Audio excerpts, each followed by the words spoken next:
Mm-hmm.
Hey everybody, this is Arathas, and welcome back to Night Call. So, I believe we're going on to night 4, and we've got more evidence than we know what to do with at this point. Kind of makes you wonder if there's such a thing as too much evidence. Yeah, night 4. Alright, here we go.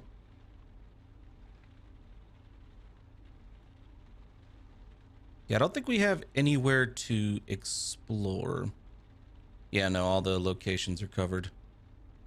I believe we've talked to her finally. Let's look at the Pasidex. Like, she's shown up multiple times, but yes. That's the one. I guess we'll talk to her again. Yeah, we can. The only time you hit a hard block on that is if we don't have the key evidence. Dog is happy. Because then even if we reload over and over again, it only lets us reload to, when we're making the decision. So if we don't have the key evidence that tips the police over completely into believing we have the right person, then yeah, it's just a failure all the way through and we'd have to start over. That's what happened with the Judge case. But going back and looking at the Judge case, it looks like what we were missing, the only piece of new evidence we had in the Judge case in the second playthrough, was someone confirmed that the height was over, everybody was under 1.70 meters was the original clue we have. Or 1.80 meters. They were all shorter than that. And then we got a second clue later on, the only different clue we got, that said the killer was under 1.70 meters. And that only covered the cop. So I am a little worried. Oh, good God. I wanted to talk to this person. That burnt smell again. Hello, non-paying time traveler. Wait, we got cut off. I have to. The old woman who claims she's from the future suddenly appears behind you. I'm sorry. It's almost impossible to connect these days. Enough with the apologies. Just tell me what you need to tell me. She looks down, talks in her mouthpiece. She's talking to someone else. I got it. Don't worry. Keep the connection steady. She stares at you. I didn't get to finish telling you. She freezes for a second. The seconds turn to minutes, then suddenly she moves. We're good. I think it's all taken care of. She smiles at you. Thanks for the information. What? I really wish I could explain everything to you more clearly, and... She starts flickering and disappears for a second. No, there's still something that... Cellular. Connection. She disappears for good. A few seconds go by, all appears to have returned to normal. I think... someone in the chat on one of the previous episodes, I believe it was during the judge case. Yeah, exactly. It was Stahor mentioning that right there. That she's from different timelines each time, because if she's not, she's from one of the worst futures ever, where there's like the environment's screwed, everybody died by a virus, there's a machine uprising killing humans everywhere, there's a fascist government killing people and destroying technology, there's there's like 8 different apocalypses going on. I'm half surprised that she didn't mention zombies at this point.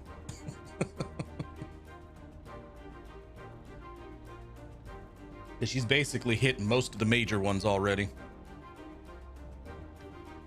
You keep driving. Sorry, 40 seconds ago. Her voice is coming from the radio. Your passengers, if that's the correct term, voice is broken by an odd grumbling noise. Like someone else is speaking at the same time. Turn up the volume. You can make out the young woman's voice. She's giving what seems to be a well-rehearsed speech. The virus appeared on September 18th, 2049. Remember that date. 2049, September 18th. Her voice disappears entirely.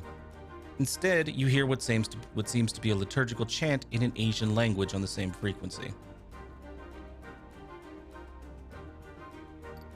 Leave it on. From then, half of the semester. Just imagine millions, mountains of corpses. 20 years old back, I was fighting robots. I lost. Knew. Everybody. Twin died. The virus attacks. Permanent. Her voice cuts off abruptly. The liturgical chant starts up again. You're able to determine the language. Vietnamese. Leave it on. Civil war, death, and right there it looks like it's about to say mutants or mutation. There were mass fascism, religious. We set the record straight about science. Science is. Her voice is drowned out by an avalanche of applause. You hear a new voice, deep, powerful. It's in English. American, from what you can tell from the accent. Yeah, no, leave it on. Traveling back. If we created, we can destroy it. I need information. I need passengers. Reassure you, none of this. Anything more. Control to the past. Risk. Her voice is suddenly clearer than ever. I hope you understand. It's crucial for us that you... One moment, Yes. Hi. The strange young woman appears all of a sudden in the back seat again. Ah. Sorry about all the comings and goings. Our technology is not at 100% yet. The tiniest of smiles crosses her face. It's almost invisible. Anyway, I hope you got the point. The future sucks? Yeah, kinda. Especially since we have to remain in hiding for the time being. She stops talking for a second. Her face flickers. They're after us. There's not really any other way to put it. As I was saying, the extremists are trying to... She vanishes out of the blue. The ether smell vanishes. The radio turns off. You pull over as soon as you see a free spot. You remain still for a while. She doesn't seem to be coming back. You shake your head, disturbed by this strange visitor, and get back to work. Yeah, she hasn't asked us about our passengers in a while. Like, last time she ended up asking us all kinds of... Well, she asked us a couple questions about 2 specific passengers. The photojournalist who went to the NGO, and the mime, I believe? The kid from the US that wanted to be a mime? Yeah. Okay, well... None of these people are super helpful in our situation, but we need the money.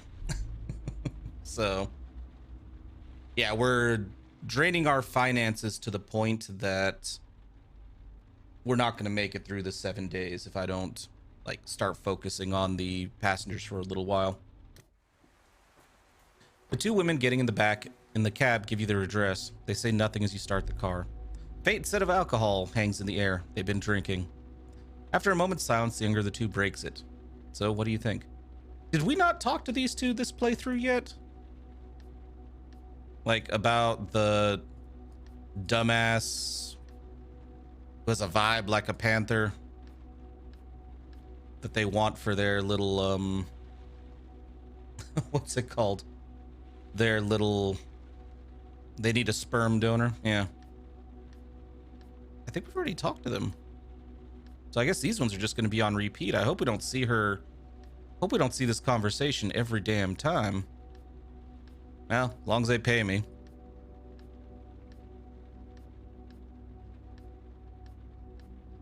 Yeah, I remember this being a super long conversation that really went nowhere.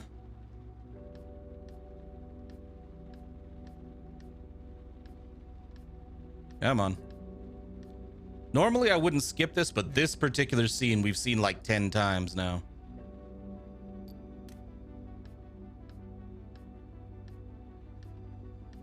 Yeah, it really probably does. Like I said, it's not a huge deal for the stream because, like I said, a lot of times I'm going to reread this stuff for new people. But if you're playing this on your own and there's not a skip scene mode and they want you to collect all the passengers, good lord. I can see this being basically a time sink.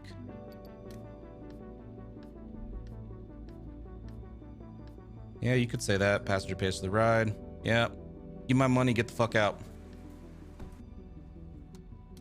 They're pleasant, but I've seen that conversation too many damn times. Okay, I've never talked to you. I wonder if I should talk to this dude and just not call him a douche this time. La Defense. All right, let's go to La Defense. Your passenger hurls himself into the back of the cab, spits out his address, then loosens up all at once as if relieved. I thought, thank you for stopping. You nod and start the cab. You sense he's a talker and a real headache. It's better to focus on the road. He drums his fingers nervously on his leather briefcase, but he's wearing a satisfied look on his face. Barely 30 seconds later, your passenger asks with a slight tremor, "Are we almost there yet?" You look at him in the rearview mirror, surprised and a little annoyed. Usually it's the big brawny types who say stuff like that, guys who think they're bulls in a cash cow world. But this guy, he looks more like a lamb to you. We just got going. He seems disappointed. Oh, right. Not a problem, not a problem. His fingers start rat-a-tatting again. That's when you notice the blood dripping slowly down his arm. He's wearing a dark-colored jacket and you hadn't spotted it right away. Your passenger doesn't seem to be in any pain, though. He's staring out the window religiously. You watch him intently, trying to figure out what's going on in his head. You're bleeding. He stares at you for a moment, not sure if he's heard you correctly. Then his face brightens.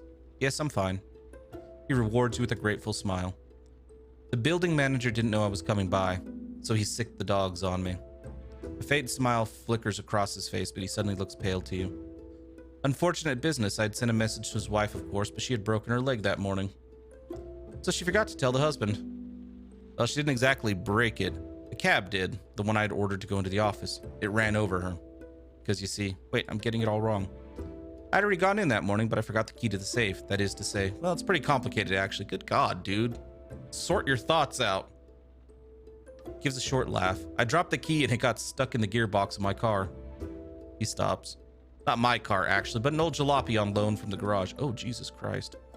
Jerome, because my real car, so to speak, broke down on my way to Paris yesterday. I just got back from a friend's funeral in Brest. A tragic death. Gas leak in the chalet we shared in the Alps. Good God, dude. He heaves an audibly woeful sigh. So now I have two cars in the garage. He appears to be momentarily preoccupied. Not exactly the best timing. He gives his briefcase a knowing pat as if it contained the launch codes for the U.S. nuclear arsenal. But these papers are pretty darn important. Clearly, he is very impressed with himself. I work for Father, and it was an emergency. An emergency that lasted all day. Well, yes, it did take 2 days, what with the breakdown on the highway, and the flood in the first garage, the key stuck in the gearbox of the car on loan, the accident with the caretaker's wife, the day at the hospital, the traffic jams on the way back. He swallows audibly. The dogs. He heaves a deep sigh. And then the fire alarm went off in Father's office. Just between you and me, I have doubts about the Picasso drying out, but I haven't had time to look into it. He drops his head for a moment before adding, "But Father says we shouldn't talk about the Picasso." He looks at you. His voice brightens noticeably. "Quite a day, huh? Especially since the papers were not in the safe. They were in the trash." His eyes widen. It's crazy how big that building is. There are tunnels in the basement and dumpsters the size of this cab. He bites his lip. Not that your cab is a dumpster, I mean, don't get me wrong. But we often forget we live on an anthill, the garbage bins and pipes, the sewers. Not that I'm likely to forget the sewers anytime soon. I've actually visited them a few times, up close and personal. Did you know that 1 out of every 37 manhole covers in Paris has a manufacturing defect? Just imagine, huh? I'm curious. What do you mean? Well, if you step on one, your foot firmly on the edge, the lid flips over and you fall in. It happens to me all the time. All the time. That's exactly what it sounds like. It sounds like he's a player character had just a string of ones. Good God, man. And apparently it's been going on for a long time for this poor bastard. Like he pissed off some type of witch and he's got cursed or something at this point. Pretty crazy. Yeah.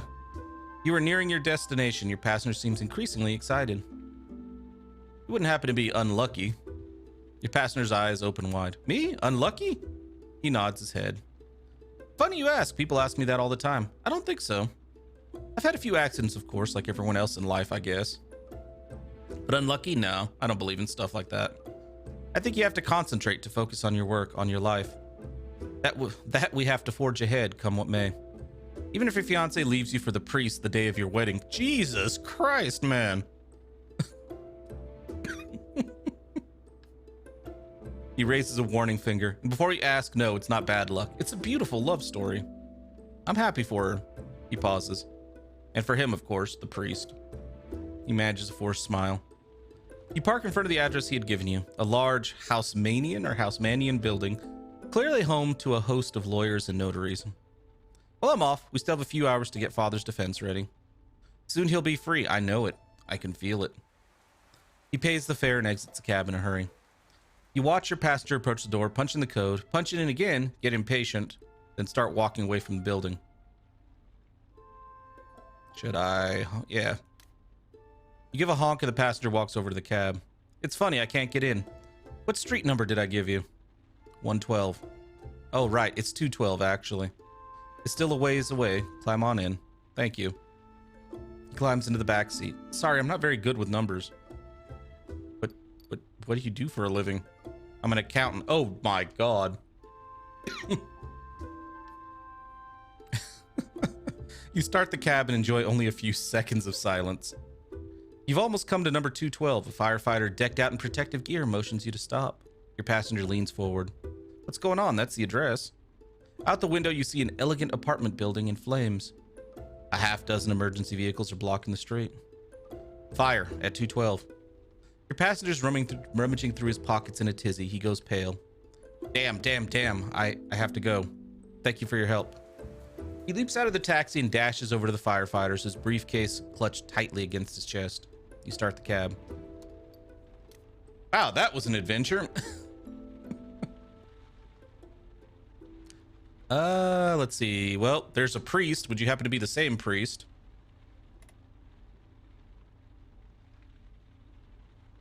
I wanted to try talking to... No, not you. The other one. Yeah. Well, no, not the target. One of the victims was the arsonist, actually. I want to talk to him because we've talked to all these people before, but this top one, every time I talk to him, I end up asking him about some information, and it always gives me this little line that he seems somewhat disappointed that I chatted to him. So I think this time we're just going to be silent and see what happens. He looks at you like he appreciates you and your taxi. He gives you his address. You start driving. A few words are exchanged, the weather, taxes, traffic. Then you can tell it's coming, the inevitable conversation about the killer. Some bits of information, rumors, things overheard. You make a mental note of what you heard. Who knows, it might come in handy. That is also another thing I would like to see about the clue system in this game. Show me, like, highlight or do something with the new clues so I know which ones are new, because at this point it wasn't such a big deal in the Judge case, but in the Sandman case we have so many clues. I don't know which ones are new or not. It doesn't bother you, have enough on your mind. The Sandman, who sets threats, your investigation, you're overcome with a craving to smoke. You nod slowly and glance at your passenger. Calm and still, he seems far away. He wants quiet. Say nothing. The silence becomes heavy. All of a sudden, you feel a strange sense of camaraderie with your passenger. You look at him quickly in the rearview mirror. He doesn't look familiar at all, and yet it's like you know him. A second later, an outside light shines on his face at a weird angle. It looks like he's smiling. A few seconds later, you drive down his street. He straightens up a bit. You park in front of the number he gave you. He pays his fare without a word. The door opens slowly and he smiles at you. You can tell it comes from the bottom of his heart despite how uptight he is. You're really a swell guy. You weren't expecting that. By the time you collect your thoughts, your passenger's already far away. He disappears into a building. A moment goes by before you turn the key in the ignition, so nothing changed. Now, I'm wondering, since the dude kind of looks like our character, and he's just watching us, yeah, it's a nice ride. I wonder if that's like one of his nephews, because it said he hasn't interacted with his nephews in quite a few years, and they were young the last time he saw them. I wonder if that's one of his nephews, like basically just checking him out, because he's just staring at the cab, he's just observing you. Yeah, and then that comment at the end where no matter what you do, he's just basically, you're a swell guy, you know that, and then just disappears. I do wonder if it's a nephew, because it implies that he was close to his nephews at one point. Who are you? I don't know that I'm going to talk to this lady this time around.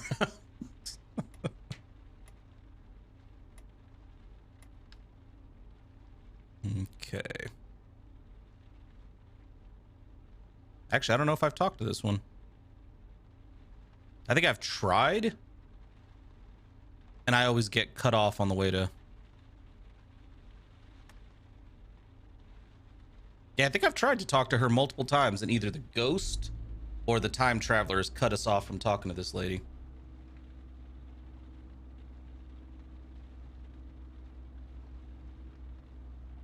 And I already know the whole cat storyline. Bastille. All right. Your next passenger has that overtired look worn by so many young Parisians. Oh no, I've seen you before. Yeah, you don't really look like your portrait. Okay. She collapses into the back seat and mumbles an address on the other side of the city. You start driving. You discreetly watch her in the rearview mirror. Her face looks familiar. Maybe she's famous. Maybe you've driven her before. We've driven her before. After a few minutes, you decide she must be a babysitter. Young, not necessarily wealthy. An expression of utter boredom on her face. You often pick up this kind, especially in nice neighborhoods. You said your passenger must talk about the killer. It's simple. Since the first murder, everyone thinks they know something. Everyone thinks they saw something. And this passenger is no exception. Having a good evening? She raises her head. Yeah. She falls silent again. The silence lasts a few seconds. Out your window, Paris is just beginning to fall asleep. Occasionally, you catch her glancing discreetly at you, like maybe she recognizes you too. Several minutes go by before she dares break the silence. Yeah, this is the lady, for those of you who may not have seen the one, seen our first conversation with her. This is the one. She's a babysitter for a particular family. She's got a crush on the dad, like a strong crush. She thinks she's in love with him.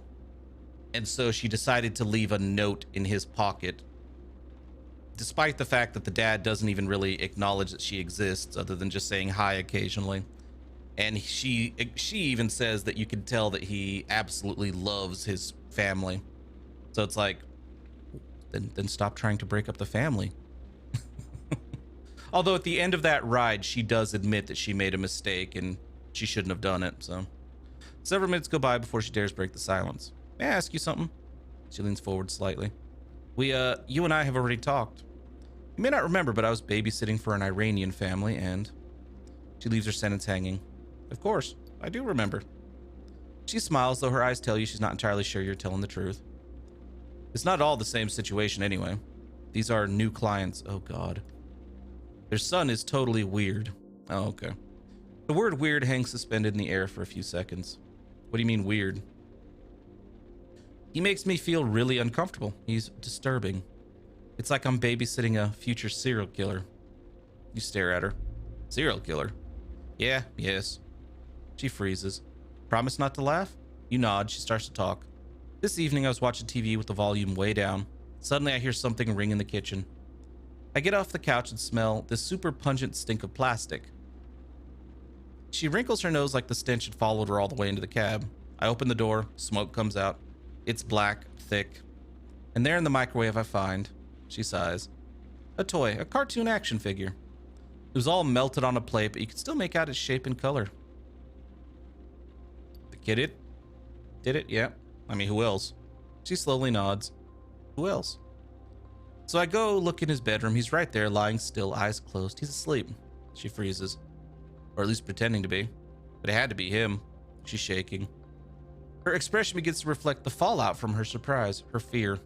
Shit. Wasn't the first time? No, not at all. Sometimes he sets traps just outside the bathroom. Traps? She nods. When I come out, there are tacks on the floor. You know, thumbtacks? Oh, yeah. She closes her eyes. The memory of the pain comes back to her, settles in. She moans slightly. Or once. I don't know how he did it, but I found a huge hairball in my coffee. She sinks into the back seat. Like the nasty kind you pull out of shower pipes, you know? Ugh. You can easily picture that kind of hairball. I thought I was gonna throw up. Most of the time it's just his looks or words he mumbles. I read him a story and every time I turn the page, he's like... She imitates what appears to be the boy's voice. Is the bunny going to die? Is he gonna kill the turtle? Just scatter Legos. What's it feel like when you... She stops her imitation, shaking with disgust. Crush a turtle with your foot. She shakes her head. Kids just don't talk like that. I mean, I feel like you're just babysitting. Just fucking leave. And as for the parents, I'm pretty sure the parents probably know how weird their kid is. But again, you'd want to tell them. She stares at you. They know their son is different. She shuts her eyes. Sorry, I didn't mean to say that, but you're not far from your destination. But he's not normal. There's something twisted about him, something wicked. You know, I've been babysitting since I was 13. This is the first time I've seen anything like this. Kids are all good. Some are difficult, temperamental, violent even. But they're not rotten. She turns her head away when you pull up to her place. A minute goes by. You avoid her gaze. She avoids yours. She pays and just before opening the door says, "You have kids?" You lie. No. We do have kids? Have you ever seen that kind of behavior? That kind of evil? Tell the truth. Your story reminds me of my big brother. There was something strange about him. Something dark? You hesitate a second. Perhaps. I never really knew how to put words to it. What became of him? Oh, he did. I'm pretty sure we killed him. He died. She lowers her eyes. I'm so sorry. I shouldn't have. Don't worry about it. It's in the past. That last little lie lingers on the tip of your tongue. Thank you. You're sorry to have brought it up. Your throat is tight. Your eyes burn. Her smile hangs in the air. 1 minute later, your passenger's in the lobby of her building. You almost forgot about her, as your thoughts were so focused on your brother. Something tickles you. A breeze, maybe. You start driving so you don't have to think about it. Okay, well, maybe since he apparently does have a kid, and he's avoided his family for a while. Because remember, Bousset threatened to go talk to... what was it? Said, I'm going to go check in on her. Or you know who is what he said. And then asked if she knew we did time. I thought he was talking about his former sister-in-law Ade and his nephews, but Ade knew he did time. So apparently a wife, girlfriend, and his kid or kids. Interesting. All right, so we've talked to all these people before. Who do you guys want to pick up? Not Herv, he doesn't pay. In fact, we'll just block Herv out for a while. So we can go talk to Drunk Santa, politician who's scared for his life, and Static Lady. Yeah, we can do the politician. Wonder if there's any other direction we can take his conversation. I don't think there is. I need a man I can trust, and you're asking a cab driver. The man getting in your cab seems anxious. You've seen these types before. Late for a meeting, late to catch a plane, late getting home. He gives you an address in the 15th arrondissement. You recognize him, a former deputy or senator, something like that. He looks at you nervously in the mirror. He's upset about something. Everything all right? Yes, fine, thank you. His eyes are watering. He runs a hand across his damp forehead.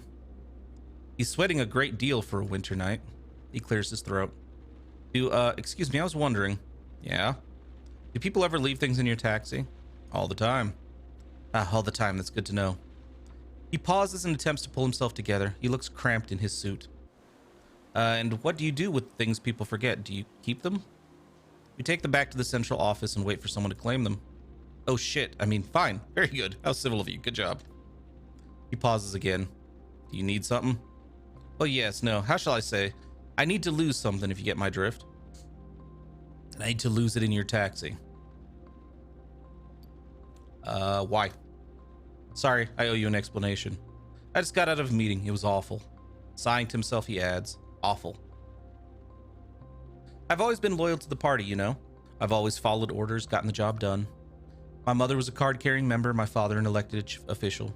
But I just can't do it anymore. I'm going to leave my briefcase here on the back seat. A moment goes by, he stares at you. You might say it was an oversight, you see. And then what happens? And then someone will take care of the briefcase. When you drop the taxi off, bring the briefcase to the head office, someone will come pick it up. He takes a deep breath. This country we live in, it's going to hell in a handbasket. Everyone running it is corrupt. They've sold out. They're thieves, all of them. He slowly lays the briefcase beside him. We have lunch with lobbyists, dinner with bankers. We should burn everything, start over from scratch. Sometimes I dream we'll all get sick, be swept away by a political plague. A flu for suits. He pauses, exhales, shakes.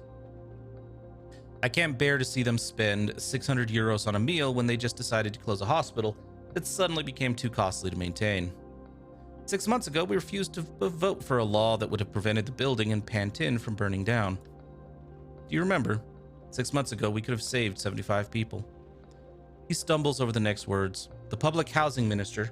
When we presented that bastard with the bill, he burst out laughing, as if the people living in those crumbling buildings were just peons. The passenger groans as if in pain and suddenly stops talking. What are you going to do now? I'm going to sleep. Then they'll send me to prison, or worse, to a far-off ward. Some overseas territory, Guyana or something like that. He struggles to swallow.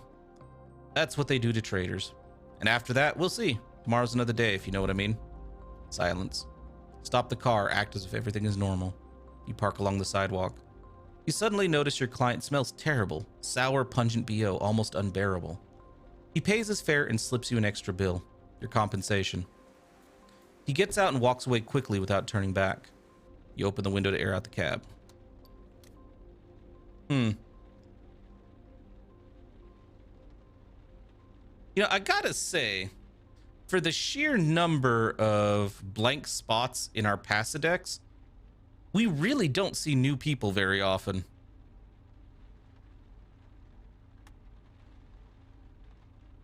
Like, they're all repeats.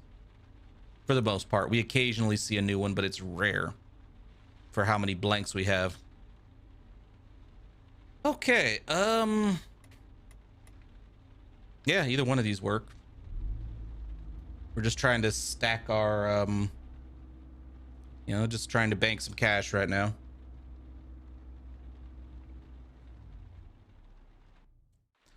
I missed the last train. I'm going to Saint Ouen. Let's go. You pull up the sidewalk to pick up the passenger who ordered a cab. You can just make him out, surrounded by 5 or 6 cops, an all too familiar scene. Every so often, the low, ominous tones of an officer's voice makes it to your ear. The circle of cops breaks up. You see your passenger. He heads over to the cab and gets in. He slams the door and lets rip. Motherfucking cops. He gives you his address and you start the car. The passenger stares out the window at the passing road as if to calm himself. You take a quick look in the rearview mirror. Everything all right? Yeah, sure. They're afraid to lay a finger on us nowadays, don't want to get blown up. An ironic half smile appears on his face, then immediately disappears. He knows a bad joke when he hears one. What a fucking pain in the ass. Can't go out without getting screwed by each and every one of these sons of bitches.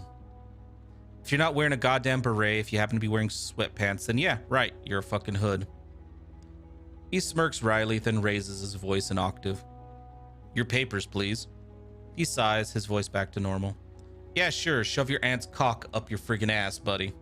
That is still an interesting little insult there. Always the same old thing, isn't it? Pastor looks at you and lets out a bitter laugh. You can say that again. Even the Arabs treat us like shit when they're wearing a uniform. A slow smile spreads over his face. And you know what's worse? He pulls a paperback out of his jacket pocket, The Count of Monte Cristo. They wouldn't believe it was my book. He returns it to his pocket right away. For a second, you wonder if you imagined it. The first thing they asked me was where I'd stolen it. You know, like there was no way I could own a book. Then the bastards took the book and flipped through it every single page. To make sure I wasn't hiding anything, like hash or some other shit. He flinches, something in his features breaks, a crack has appeared. He's trying not to show it, but you see what's going on. You can't help it. The inner struggle, the humiliation, the sense of shame. It's just a book. Do you like it? He looks up. Yeah, it's kind of like a revenge story, like all the Hollywood movies we download so we don't have to pay for a ticket. Except that it takes place 200 years ago. And yeah, it's good. It really sucks what happens to the hero guy, and he spends the whole book planning his revenge big time. The guy's pretty messed up. He catches your eye in the rearview mirror. He realizes he's not all worked up anymore. It's my girlfriend who gave it to me. Yeah, I think so. She's into all that historical stuff. To me, it was a real drag at first, but he lets out a sigh. She forced me a little, and then I realized that Monte Cristo, he's one of us. I mean, his story, it's a lot like what goes on today. But I introduced her to new stuff, too. There are these texts, rap lyrics that she really likes. You should see her putting on a show and all, but the truth is she actually likes it. It's the same thing with reading, right? I meant it had to be properly explained to me. I had to want to try it. And that was it, man. I was on my way. He looks down. But it's pretty crazy, even so. I'm actually reading a book. I still can't believe it.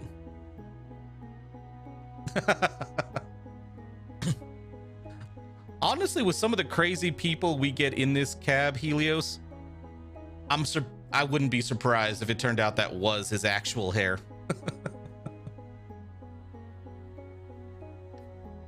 The book and my girlfriend. His eyes sparkle. Some chicks really change your life, don't they? You nod your head slowly. You pull up at the address given by your fare. He lets out a sigh. You know, man, I don't know why the hell I just told you all that. No worries. It must be a real bummer, all these guys telling you their life stories. The passenger passes you the money for the ride. I have to go. I punch in early tomorrow.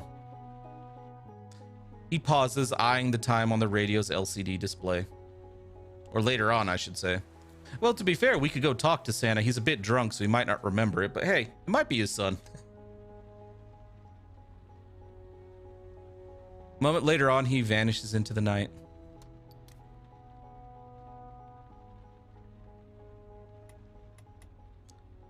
He's new. And if I remember correctly, isn't that one of our suspects right there? I think that's the one who lost his... I'm still not sure if it's his kid or his grandkid. Yeah, it's Leclerc. I'm going to Ivry, except you park in front of the cemetery, but your client is supposed to be waiting. No one's there. A bit further, you notice a small house half built into the cemetery wall. A door opens, light floods the street. You make out two shadows. One of them walks towards your cab, your next passenger. He struggles to get into the car and eventually falls onto the back seat. Ivry. A moment goes by before you realize he's giving you his address. His raspy and exhausted voice was almost inaudible. You start driving. You leave the cemetery and notice another shadow in the rearview mirror still standing on the sidewalk. Who was that? Your passenger slowly lifts his head up. You're struck by the smell.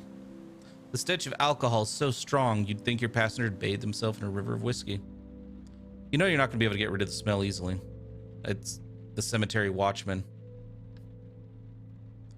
Great guy, yeah. Your passenger's shaking. A spit bubble forms at the corner of his mouth. Too hard. It's just too hard. Each word he says is uttered with a moan in pain. His face, twisted and almost inhuman, makes you uncomfortable.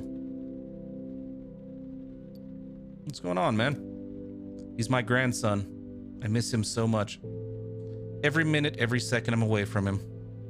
You know he's there. You know why he's there, but you can't give him the impression you recognize him. You'd give the you'd give away the fact you know things about him. And this old guy who reeks of alcohol is a killer. What?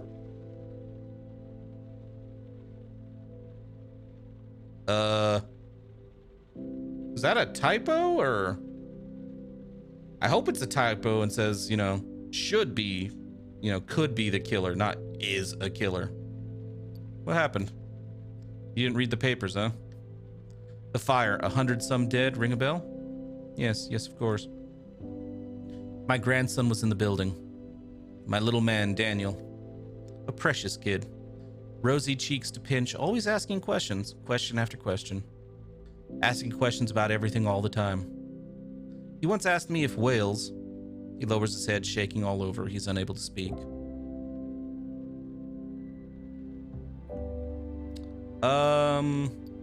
Say nothing and turn the heat up. Let's let him keep talking.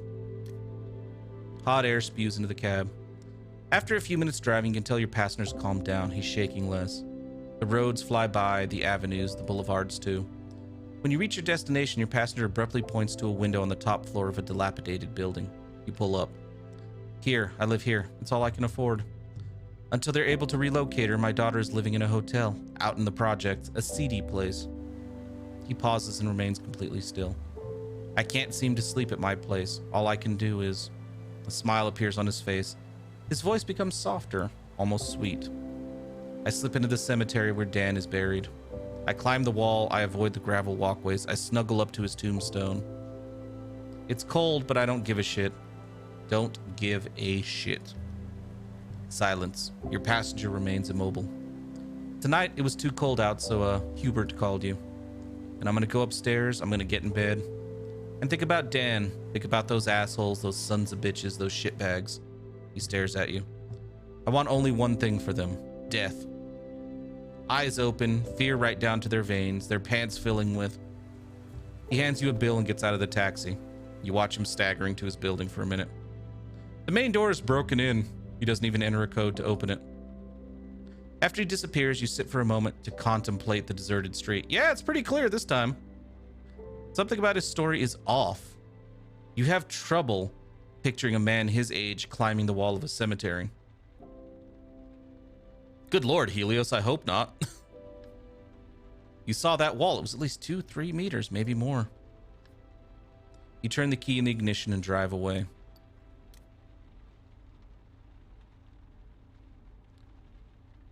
Oh, there was the other suspect, but it's the end of the night, so they won't let me talk to him.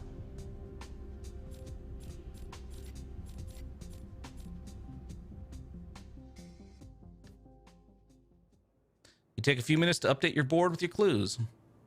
Your neighbor flushes the toilet. Out of the corner of your eye, you can see the pipes shake. You crack your knuckles and get to work. All right, so... Jesus, this is a lot of stuff. I mean, that's true. However, I have seen... You know, I have seen pictures of, like, similar stuff. You know, and... heard of similar stuff before. You know, grief can break you. And it sounds like he broke hard. I wonder if that's his only if that was his only grandkid or something. Yeah, I'm gonna start sending the extra clues over here, the ones that aren't linked to anybody.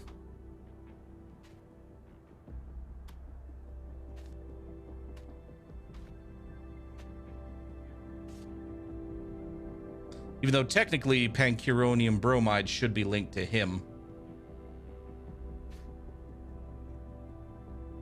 Victim 4 left money to his dog. Okay. I know she I know she has a like ironclad alibi at this point, but the fact that she is so obsessed with the money and that she's so obsessed with her business and all that, if she's the heir of the fourth victim, finding out that the money was given to, you know, that would have driven her to kill, I think. The dude leaving the money to his dog instead of to her. Oh, that sucks. Dog is happy. Well, the first part, I'm glad that it's been settled. I've had friends who have gone through similar situations, and it's rough watching.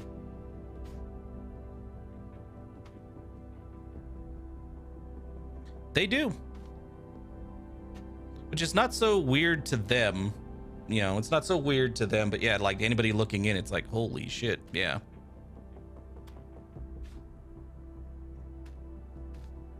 All right, so we have extra clues still. Low voice, sounded old. Ah, and we got that from a customer. I believe that's the one you were asking about yesterday, Stahor.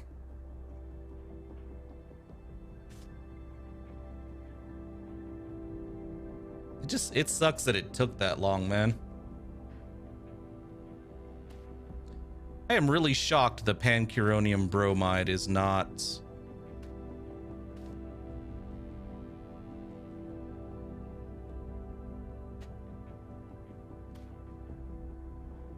There should be a lot linked to him.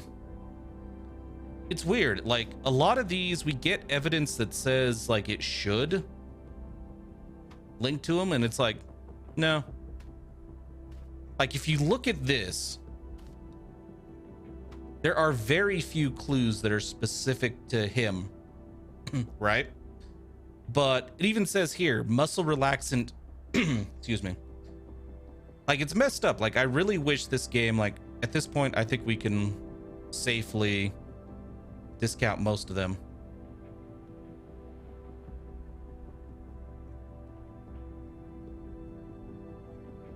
But yeah, basically, we talked to a person at the hospital in one of the, I think it was yesterday's stream. So it says here, muscle relaxant disappeared disappeared from the hospital the night of the fire. And it's linked to him, even though we have no idea how it's linked to him. Like, the lady at the hospital never once mentioned this dude's name, but apparently that's where we got his clue. She even told us the missing, told us the name of the missing drug, and it's this one over here. And we have a lot of pancuronium bromide clues. The victim feels everything, used for executions, muscle relaxant, and it's not counting any of those as actually being him.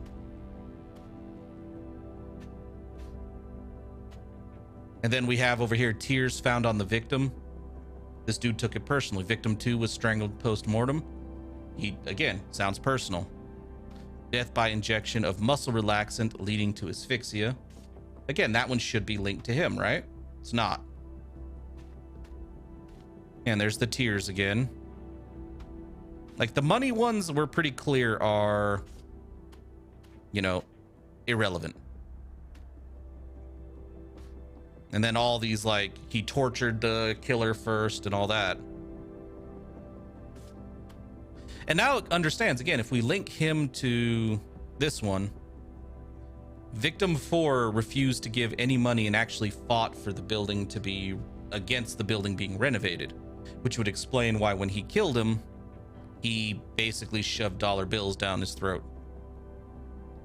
I will say, this is confirming something that I'm somewhat worried about. It seems like, for the most part, like, it's a trend that looks to be coming on. With this killer and the killer in the Judge case, it looks like they're trying to always push towards the killer being somebody, what's the word? Someone that you can kind of commiserate with and feel for.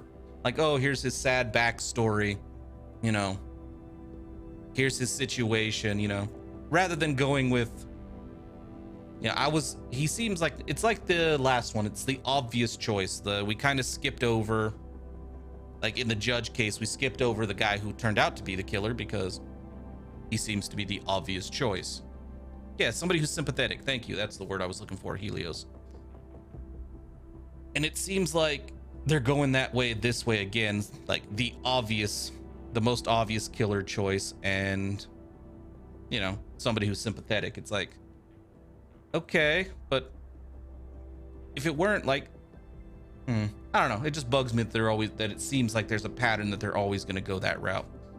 I mean, we still have to finish this case and see if it's him, and we still have to see who the Angel of Death killer is.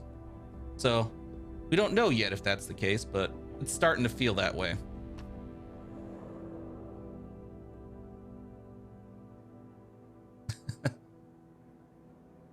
Honestly, I couldn't tell, man. With the heavy hand, you wipe your tired face. You lie down on the open sofa bed. This is always the same. You open one eye. You find your studio calming. There's something special about living in a garret, like yours is the last place before the sky starts. You get up quickly. And a few minutes later, you're outside your studio. There's that contradiction again you mentioned before, Stahor. Apparently he is on the top floor, but he hears people fighting and screaming upstairs. All right, well, none of these people are going to be useful to the case, so let's head, well, maybe let's head to the gas station first. Fill up, go talk to the graveyard, or go investigate the graveyard, and yeah, go from there.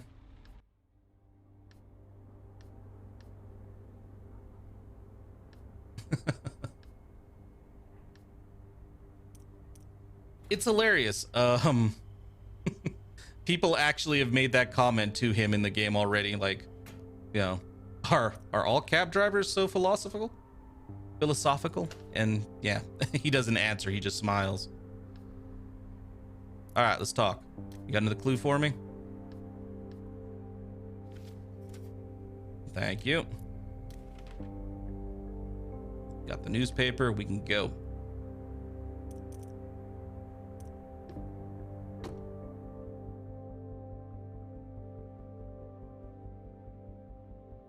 Okay, none of you guys are useful either, so let's go check out the graveyard.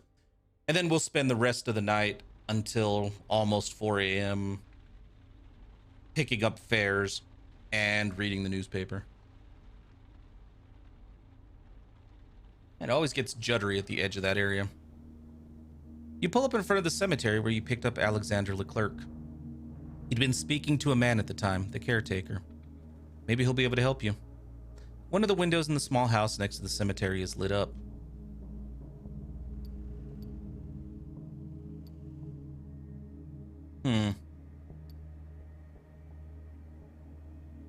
Maybe we should wait a minute in case Alexander's in there.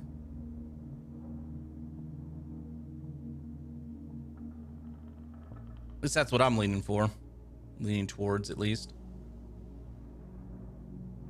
Except if Alexander is there, cab would have been called. Yeah, let's just knock on the door. You exit the cab and cross the street. There's the house mere yards from the cemetery entrance. The massive iron gates probably stop the corpses from clearing the hell out of there. You walk up to the door and knock. A few seconds later, the cemetery caretaker appears.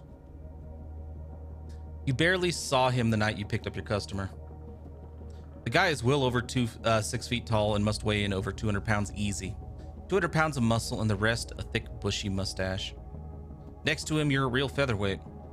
Well, sorry to bother you. There's something I'd like to talk to you about. What about?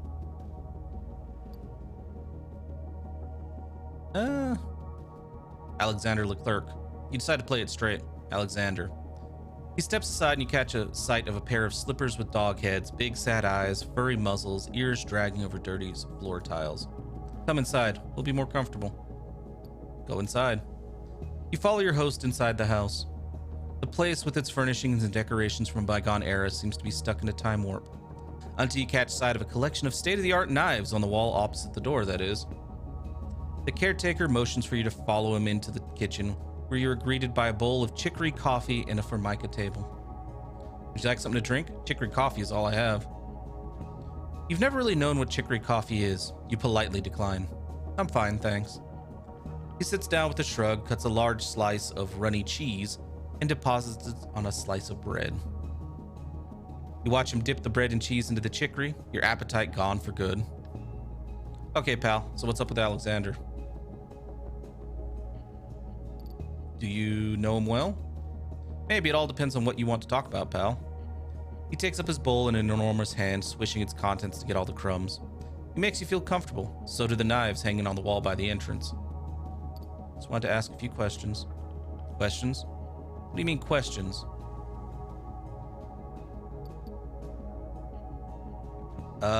He hasn't been doing too well. The caretaker stands all up at once, the bowl and Tupperware container in his hands. He places them on the countertop near the sink and rifles through a pile of drying dishes. You know what? I don't think I'll be able to answer your questions. I don't do questions. For starters, I don't even like the word. He grabs hold of something, but with his bulk, you can't really see what it is. Alexander, he told me they'd be coming around asking questions. He said it was up to me to decide what to do. A change has come over his voice. It's softer, almost a whisper. Don't move. He's an old man. The two of us, we speak the same language. We both grew up in the country. We moved to the city thinking we'd get rich. And we ended up surrounded by a bunch of old geezers, dead or alive. The two of us till death do us part. I'm just gonna keep listening. No one messes with me. No one gives a damn about the cemetery caretaker. He turns around, a knife in his hand. You stand up almost without realizing it. Shut the door carefully when you leave. We don't want to let the dog out. Okay, yeah, we messed that one up. All right, so. What?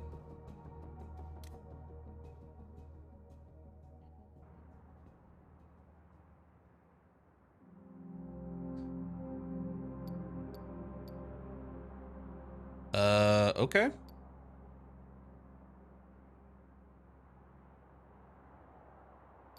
think the game may have crashed.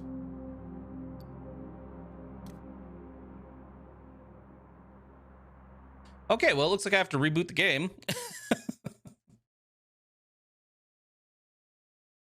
Honestly, that's not the first time it's done that. Like, there are times where I'll tell it to transition, like I'll hit the start button on here to get off the main screen, and it'll just lock the image at that, at this.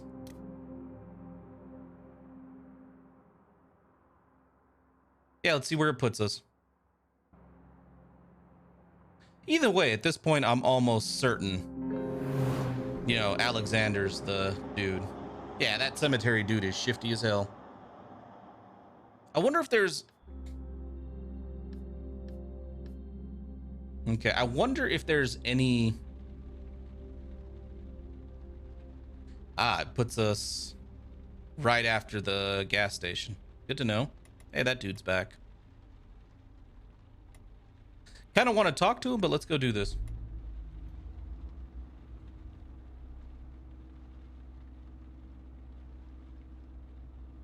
Okay, so he knows the guy too well. Like, if we said his daughter's worried about him, the guy knows too well. He won't let us, he won't give us any information. He'll know we're lying if we mention the daughter. So, makes me wonder if we wait and then snoop around, or if we go in and this time just say, dude, it's personal. and maybe explain the serial killer thing. But I think this guy knows Alexander's a serial killer. Let's try waiting this time. You stay put for half an hour or so in the taxi, nice and warm. Every so often, other windows light up, then go out. After a while, the caretaker comes outside and sets down a garbage bag next to the door. Okay, we're gonna go knock on the door. He's huge. It took you quite a while to come knock on my door. I suppose it's about Alexander. He steps aside and you catch sight of a pair of slippers with dog heads, big sad eyes, furry muzzles, ears dragging over dirty floor tiles. Come inside, we'll be more comfortable. You follow your host inside the house.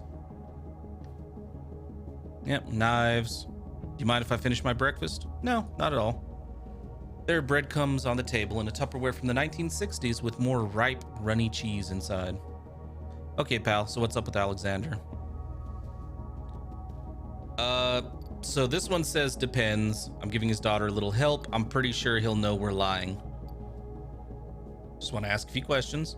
Questions? What do you mean questions? This didn't work. I'm pretty sure this won't work, so it's personal. Okay, yeah, no, it doesn't matter. So it does seem like if we want to get information out of this dude, as weird as it is, it looks like we have to go the daughter route. That is so odd.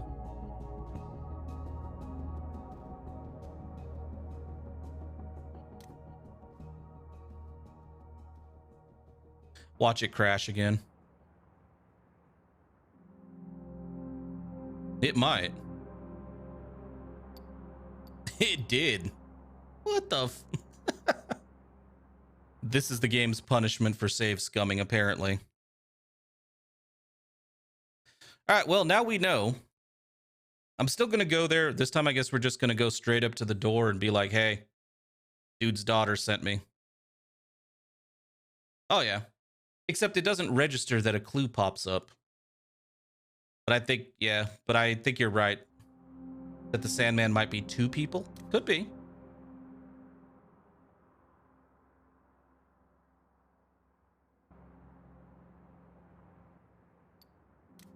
Could very well be.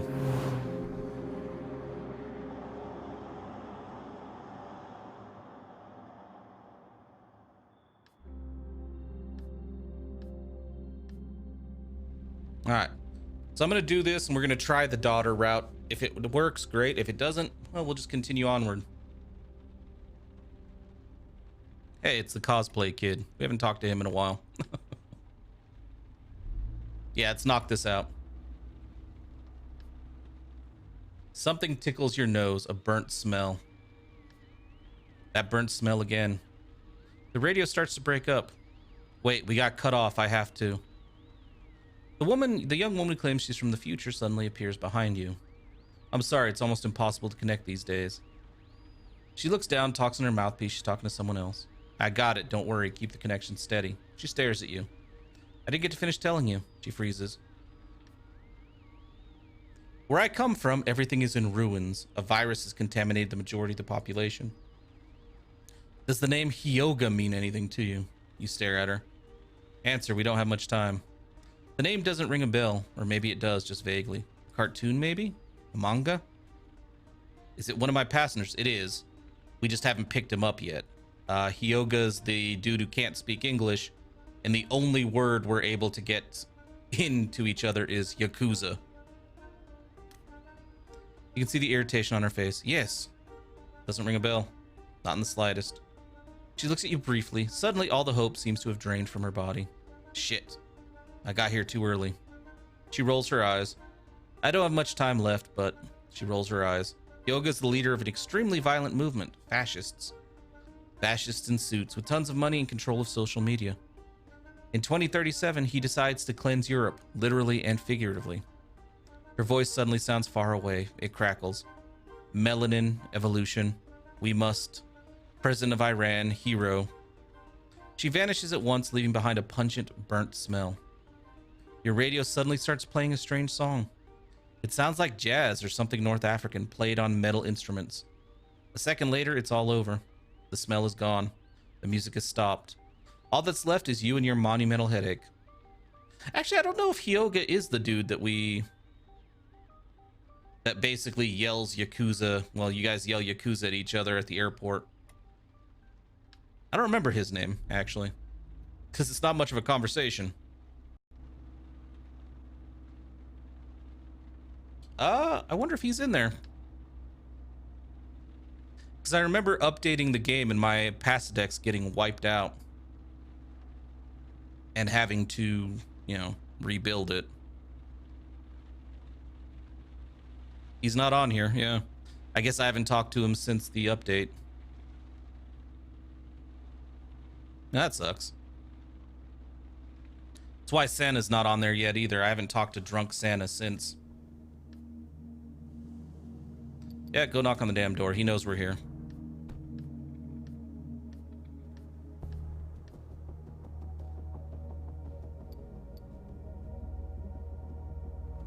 A customer of mine. I suppose this has to do with Alexander.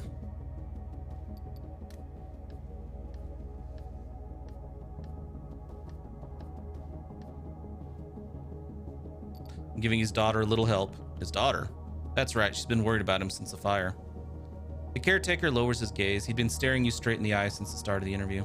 She's a good girl, so they say. But what's it to a taxi driver if that's what you really are? I'm a driver, but I help people too. I'm a taxi driver, but I help people too. I help out some of the people in the neighborhood. He looks back up, a smile appearing from the depths of his thick mustache. I do that too. From the way he looks at you, you can tell the caretaker likes you, yet he seems somewhat wary as well. Alexander, he's a good guy. I've known him for ages. We went to some demonstrations together a few years ago. I used to work at another building owned by Group Diamant. You know, the bigwigs who ran the Albatross? It is so weird to me that he believes this. Because if he's as close to Alexander as he makes it sound, yeah, well. Well, they sold the building and a giant supermarket went up right there in the middle of Paris. A real sweet deal. 300 guys like me on minimum wage out on the street. It was the building across from the Albatross, so Alexander used to come around. A faraway look comes into his eyes. There's our clue. Those bastards in suits. They were going to sell the Albatross too. And then there was the fire and the trial, the whole shebang. He shakes his head in dismay. He's a good guy, a war vet. He was a doctor in Indochina. Well, one of the weapons that was used on us was a military weapon. Granted, it was from World War II. He never told me, but with old guys, you know how it is. They like to talk. They tell you everything. Also, being a doctor, he would know what that drug does. He holds out the Tupperware with the pungent orange rind cheese from northern France. Would you like to try them? I don't even know how to say that. Meroyas? Sure, why not? He slices the cheese and carefully spreads it onto a slice of bread. It's better with chicory coffee, then it really wakes you up. You've never cared much for cheese. What the hell is wrong with you, dude? And the smell is overpowering, but you give it a try. It's much milder and tastier than you expected. It's delicious. Alexander was traumatized by Indochina. When he came back, he was all right for a few years, but after, he lost his license to practice medicine. I forget what they call that. Malpractice. The caretaker stands up all at once, the bowl and Tupperware container in his hands. He places them on the countertop near the sink and rifles through a pile of drying dishes. He grabs hold of something, but with his bulk, you can't really see what it is. Alexander, he told me they'd be coming around asking questions. He said it was up to me to decide what to do. A change has come over his voice. It's softer, almost a whisper. Don't move. He's an old man. The two of us, we speak the same language.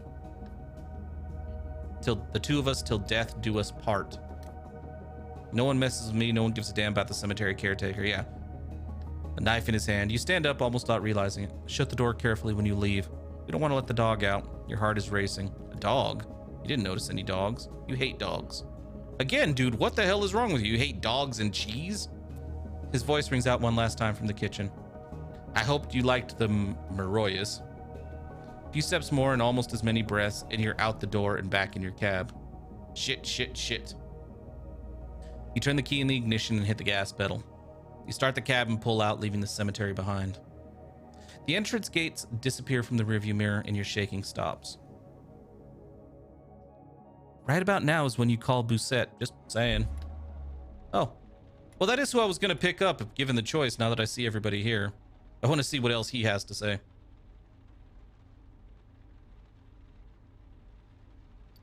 Top secret mission in St. Owen. Let's do it. You recognize the passenger who bumps his forehead against the bodywork as he enters the cab. It's the jinxed guy who never stops talking. How's it going? Couldn't be better. Good to see you again, by the way. Like I always say, the world's a pretty small place if you keep your eyes open. Well, maybe not all the time, eh?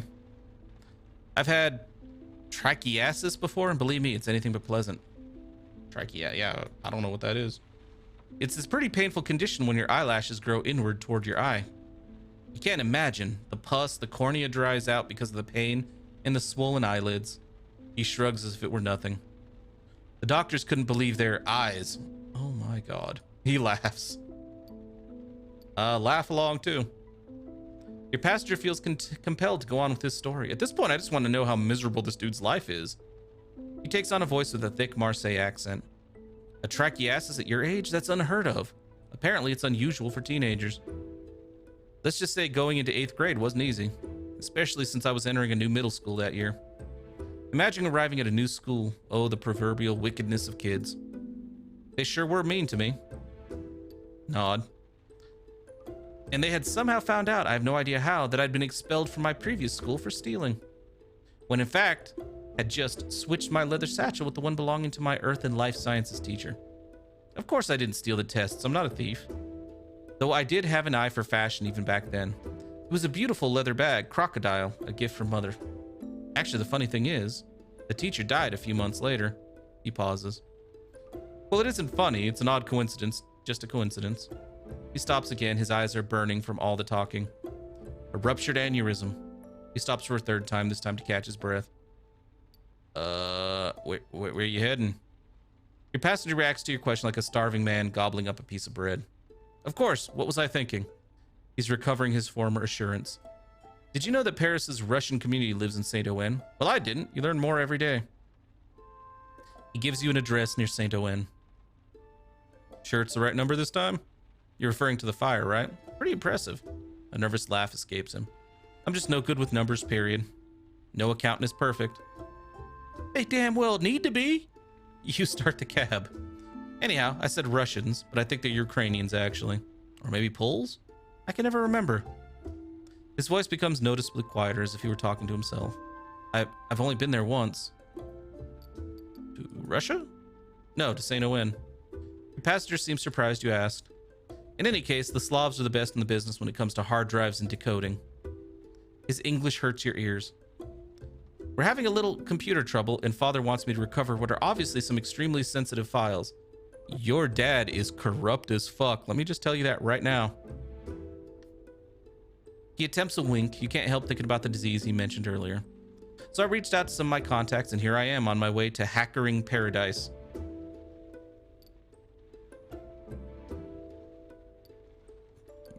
Don't correct him. The ride continues in silence, excluding your passenger's occasional mutterings from the backseat. Idiot, you're such an idiot, Jerome. You can't make out the rest. A few moments later, you enter the Polish area? Dilapidated houses, a low building in bad repair. A working-class neighborhood that has yet to be touched by the joys of gentrification. 2 enormous SUVs are parked at the address your passenger had given you. You stop the cab. Listen, it won't take long. Would you mind waiting here for me? I can make it worth your while. He attempts another wink, then goes on before you've had the chance to answer. I know how to, too. With money, I mean. Nothing more, nothing sexual, that is. Thank God. I understood the first time, dumbass. All of a sudden, a triumphant look comes over his face. I only mentioned it because I accidentally implied to my cleaning lady once that his hand flutters in the air. Well, you know what I mean. His lips form a bizarre pout, the pride on his face vanishing into thin air. She thought that he's sweating bullets now. That I actually wanted, but of course I didn't. I would never. Not on your life. I mean, she's been with our family for over 50 years. So I can count on you? You'll wait for me? You give your passenger a smile. It would make no sense to leave now because he hasn't paid me yet. I'll wait for you. Anyway, I'm just dropping off the hard drive, then it's home we go. I mean, home I go, all alone. You're just dropping me off. Go ahead, the meter's running. Your passenger extracts himself from the cab, clearly delighted, slamming the door behind him. He watches as he rings the doorbell, talks briefly to an old woman, then turns around and crosses the street. He goes into a nondescript house with an overgrown garden.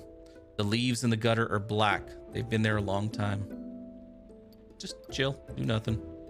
You stretch out as best you can and turn your eye to the street. The minutes go by slowly. The houses all seem unoccupied.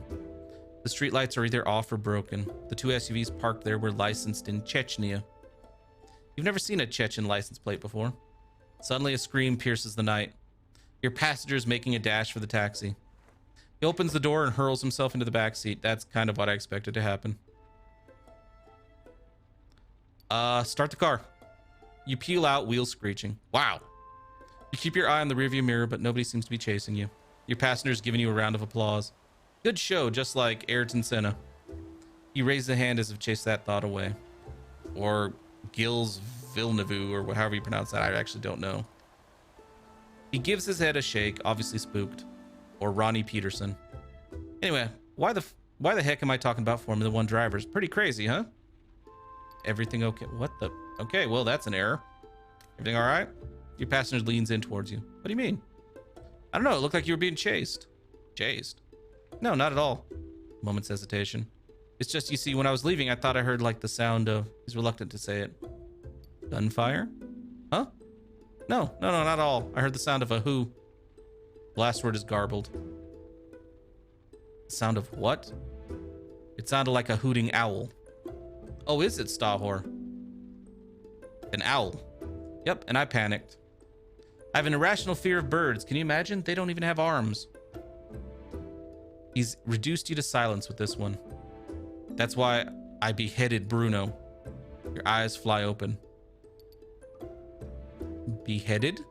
I mean, come on, it was only Mother's oxen. What the fuck? You see, we were vacationing in St. Malo and there was this pelican perched on the balcony rail and I got scared. So I closed the sliding glass door, except I didn't notice that Bruno was barking at it, his head just barely sticking out. You're all pumped up from the getaway drive. You can barely contain a fit of ill-timed laughter. You bite your cheek. Oh, yeah, I don't follow Formula One at all, so I had no clue that's who those drivers were.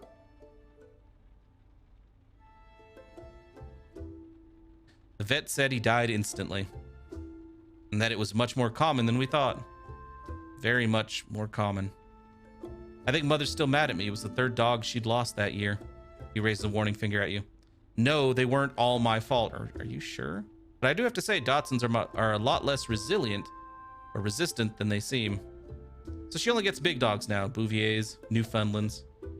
A Labrador, but he's just obese. Diabetic, actually, but nobody knew at first. Luckily for you, you make it to your passenger street. Home sweet home. Oh, actually, it's my parents' house. You pull up to the sidewalk. Thanks again. You were amazing. He pays the fare. Like Roland Ratzenberger in the Simtek S941. He stops short. A smile spreads slowly over his face.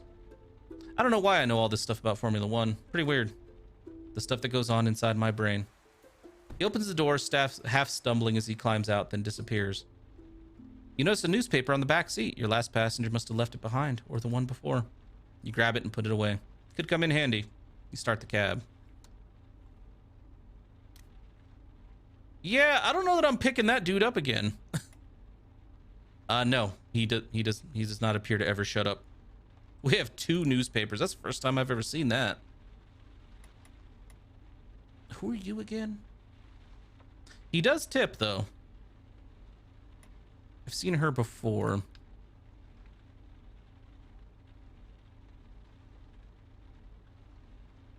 Oh, come on. I know I've talked to this playthrough.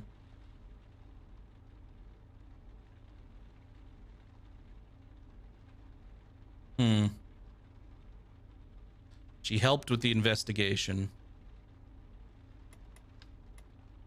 See if she can help again, I guess. You'd pick him up every night. Is this the one that was wanting to chase her friend across, or her love of her life, potentially? The passenger who enters your cab seems familiar to you. She gives you her address and you start to drive. No, it's a different one. You glance back at her from time to time, trying to remember where you've seen her before. It's no use. Suddenly, she gives a little pout, clearly annoyed by your insistent gaze. Sorry, your face seems familiar to me. Wait. Is this the lady who was in porn?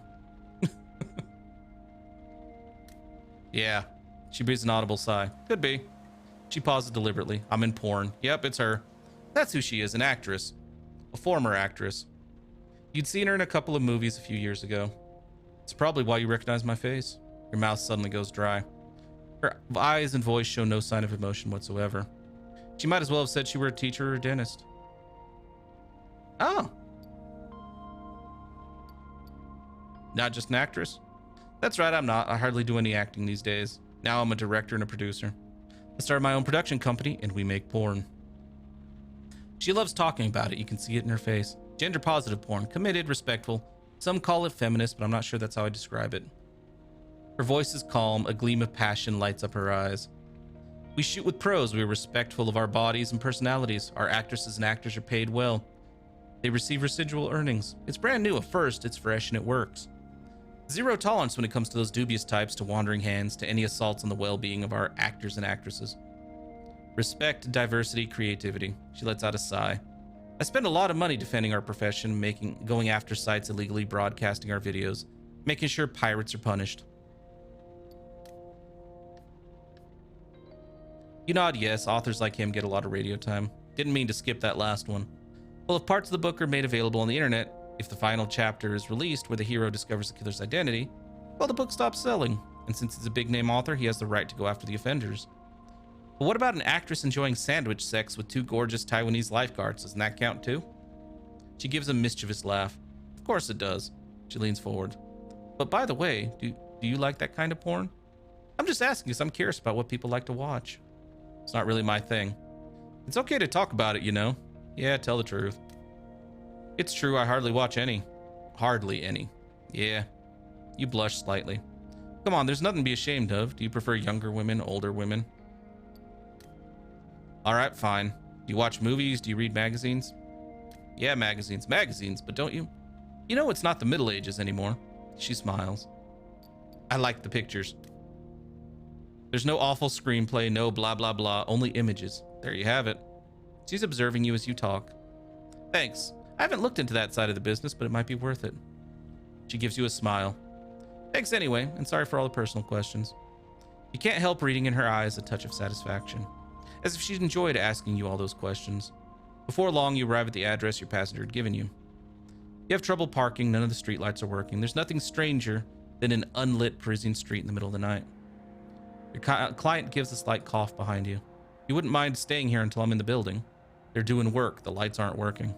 Shouldn't even finish your sentence. No problem. Thanks. I have to say I've been feeling a little insecure lately. All of her energy suddenly seems to have vanished. She hesitates a moment as if she can feel your connection with the killer before speaking. I knew one of the victims of the serial killer. Yeah, she's a nice lady. Natalie. I knew her pretty well, in fact. We'd worked together, and sometimes she babysat my son. You know, she was a great girl. She starts talking about her friend. Who she was, who she'd been seeing, how she had changed just before she died. You make a mental note of the new information. I'll stay here until you're in the building, okay? Thank you. She hands you the fare and exits the cab slowly, crossing the street in total darkness to the door of her building. You remember that night, the pain, the stab of the knife in your side. If only you turned your head, you would have seen your assailant's face. Maybe they would have killed you that night. Maybe your attacker would have already spotted you in your cab. Your passenger waves to you as the building door closes, and you wave back. Fear spreads slowly through your body. Yeah, Doc is happy, even though gender-positive porn sounds interesting. I'm not sure that you want to Google search that while you're at your job. You might have to answer some questions. Fear spreads slowly through your body. You breathe in slowly and drive away. All right, next up. Okay. We've met with all these people before. Let's go talk to Hyoga. Oh, we'll see if this is even Hyoga. Just to get him back on the Pasidex, because we don't have him currently. I don't think we have Cosplay Kid either. No, it's Shinji. Okay, so we've never We've never met Hyoga. Period, then. Your next passenger is waiting on the sidewalk with an enormous suitcase next to him. You get out of the cab, pick up the suitcase, which must weigh 45 kilos at the very least, and put it in the trunk. You get back in with your passenger close on your heels. The door slams shut. You turn the key in the ignition and look up at your passenger. Charles de Gaulle, right? He nods and you start driving. It's still pretty early to be getting on a plane. He must be the type that likes to get there well ahead of time. Japanese, Chinese, you're not sure. You smile. Tourists always have such a magical image of Paris. There's almost no traffic and you're able to drive at a decent speed. Behind you in the rearview mirror, you can see the tip of the Eiffel Tower starting to appear. Look who's saying goodbye. He narrows his eyes. He doesn't understand. You point to the Eiffel Tower behind you. Eiffel Tower. He smirks. No clue. His tone leads you to believe he thinks it's ugly. Say something in English, maybe? A few words you know in English get you nowhere with your passenger. His voice is frank with a dose of exhaustion. Yeah, I have no clue. Okay, it's Japanese. You're sure now. He imitates the sound of a plane taking off. You think you may have recognized the name of the airport. Airport. He nods. He turns away so vehemently, you understand he wants to be left in peace. He wants calm and silence. You hear him mumbling to himself. His voice is deep and heavy. He takes a short pause to swallow his spit. If he wants silence, he's doing a lot of talking for it.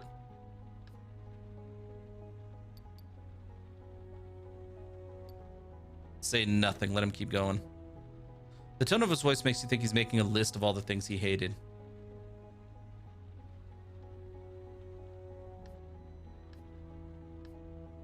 He mumbles on and on. He's made that sound before. Third time. You immediately recognize the word Versailles. Versailles. He bursts out laughing. He glances at you. You don't understand. You get the impression he wants you to repeat what he's saying. Repeat. He nods. He falls back into his seat, his eyes closed. He doesn't want to speak to you anymore. You've had passengers who didn't speak any French before, but this one seems furious. Maybe he didn't like Paris. Maybe he prefers Tokyo. You smile. For just a second, you imagine yourself as a taxi driver in Tokyo. Businessmen, well-dressed high schoolers, those Japanese mobsters. What are they called again? Ask him. What do you call the Japanese mafia again? He doesn't budge, but lets out a groan. Mafia? Groan. He recognizes the word. Yes, mafia. Minute goes by, he sits up. Yakuza, that's it. He stares at you. Yakuza, exactly. He starts laughing, slowly at first, then quite loudly.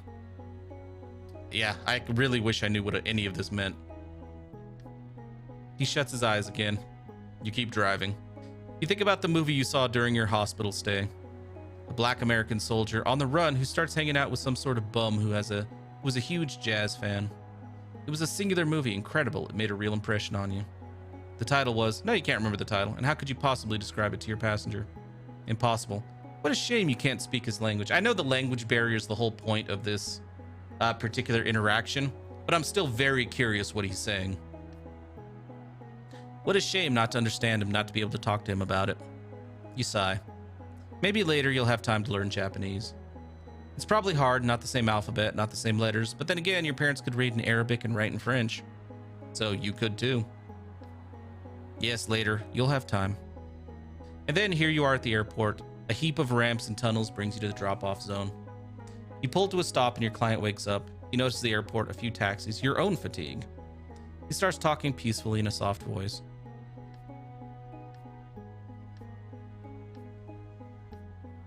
He shakes his head. Okay. He pays his fare with a twinge of shame. You get out of your taxi and help him get his suitcase out of the trunk. It weighs a ton. He thanks you with a sad look of defeat.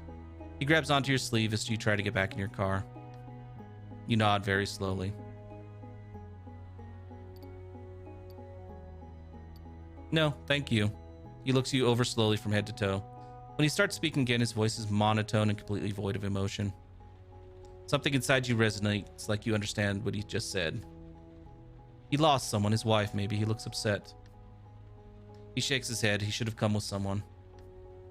If only you could understand him. He bows. When he straightens up, his eyes are misty. You don't know why, but it seems normal to reply. You're welcome. He walks away with his huge suitcase. When he's almost to the doors, he stops and turns around. You practically jump. He just said the word Yakuza. Yakuza. He bursts out laughing. He walks into the airport. The sliding glass doors close behind him. You start to realize the airport is waking up all around you. A woman who must have been a Viking in another life is pushing a floor waxer across the tiles in the entryway, just below the heating vents. A fellow driver waves as he's leaving the drop-off zone. A plane, maybe the first one of the day, appears in the sky. You get back in the taxi. For a minute, you rub your freezing hands together to warm them up. Just a few seconds before driving off. There we go. Next.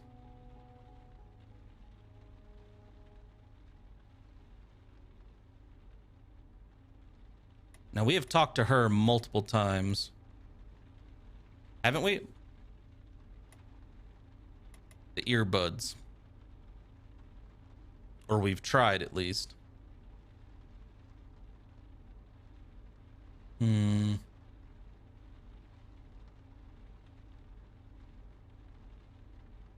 Like, seriously? No, there she is. Oh, she's the one that goes to the NGO. Have we seriously not? I guess we haven't run into her this playthrough. Eh.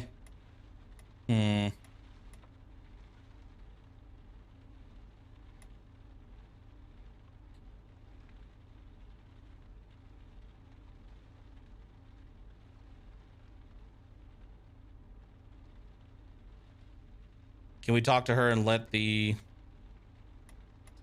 parents actually talk? We could try that. The woman at the bottom we have talked to before. Her entire storyline has been researched. There's not much we can do with her. Yeah, it's Patricia up here. She's the one that her son is in a coma after a car accident. And yeah, you're just nice to her. You talk about it. And she gives you her number. That's it.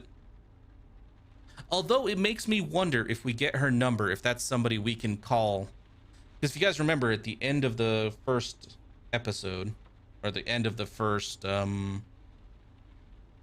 case, we were given the option to call the priest. Well, we haven't talked to the priest this time. So I'm wondering if we talk to her, if we can call her number at the end. So that might actually be something to follow up.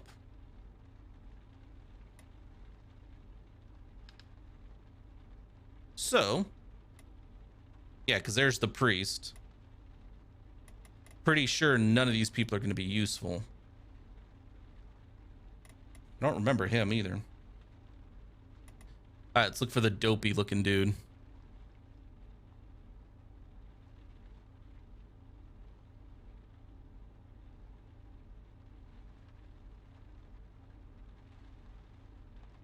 Nope, nope.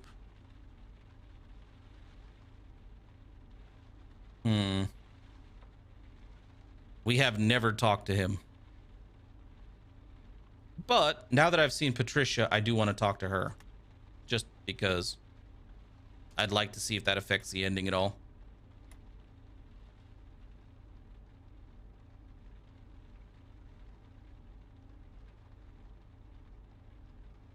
I'm going to turns.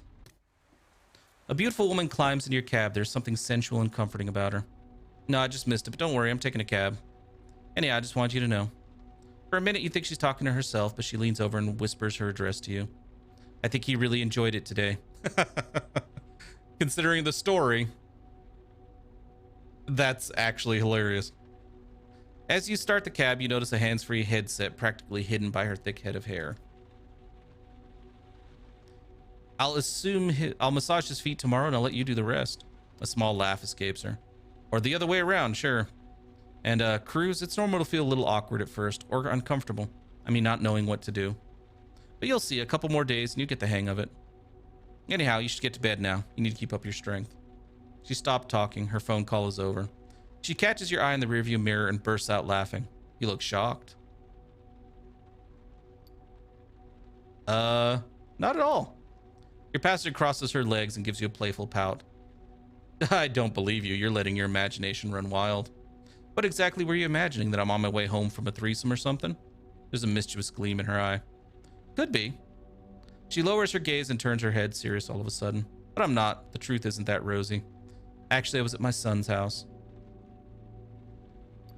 Excuse me?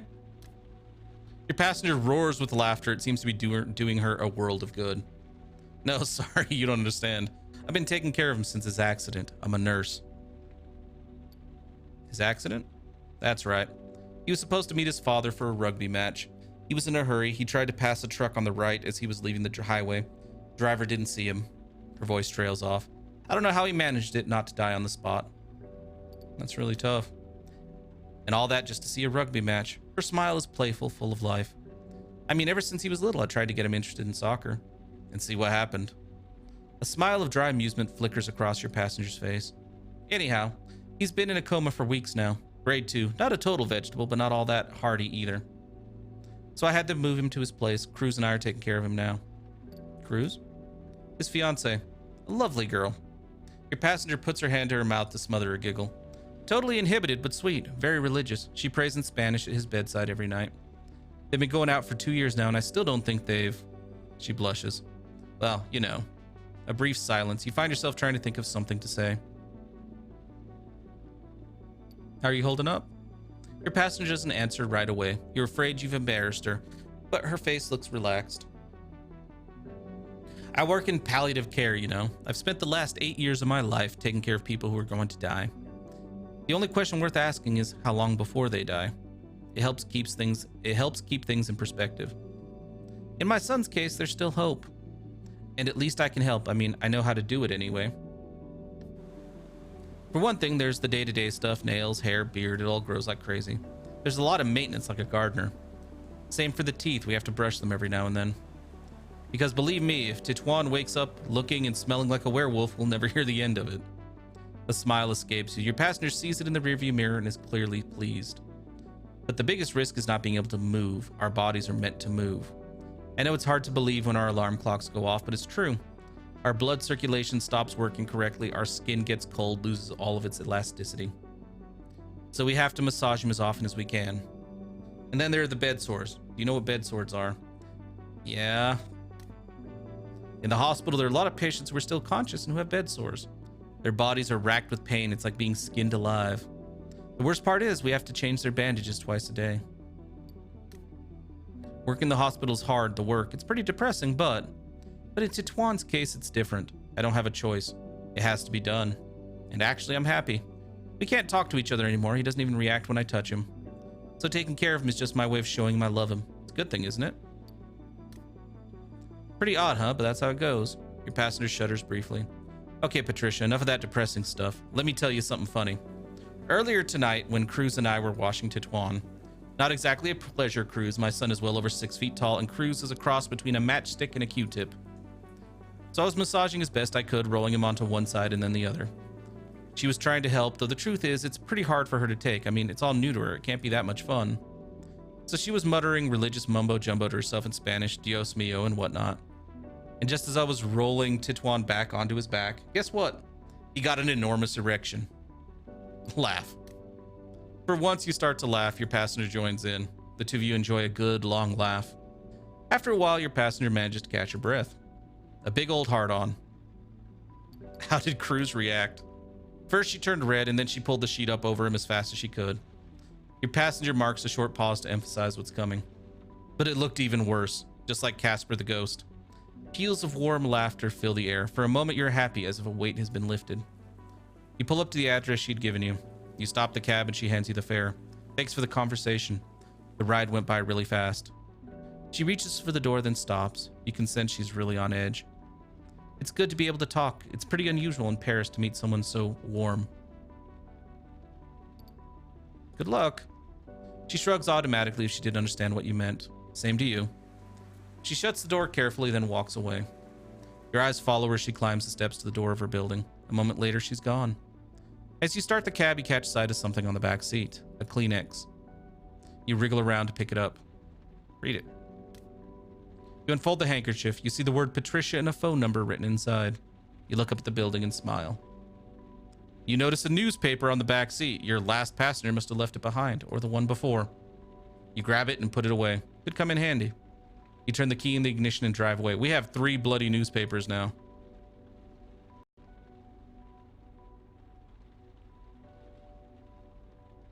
Or just 2. We could read it, but this dude right here is a suspect that we have not had the opportunity to talk to. And I swear to God, if a fucking ghost or the time traveler pops up, I'm gonna be irritated.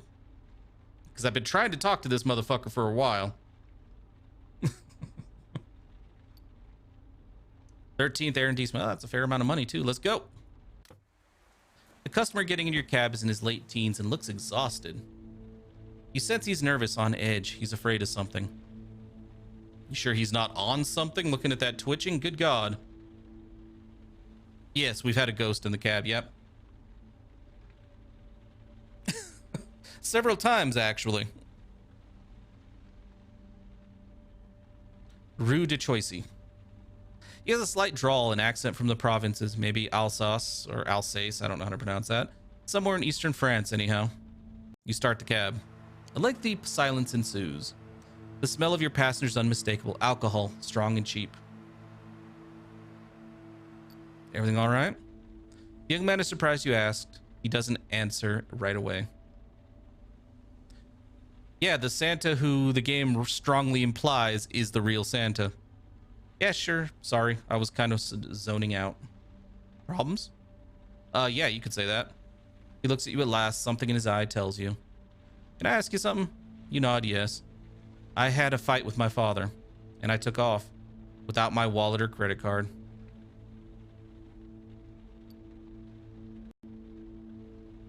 I think he's drunk. So where are you heading now? To my mother's. I live at my dad's place because it's close to high school. But the two of us, we don't get along. Your mother will pay for the ride. She doesn't know I'm coming. I'll have to go up to get the money. She's not answering her phone. Does he have the history of drug abuse?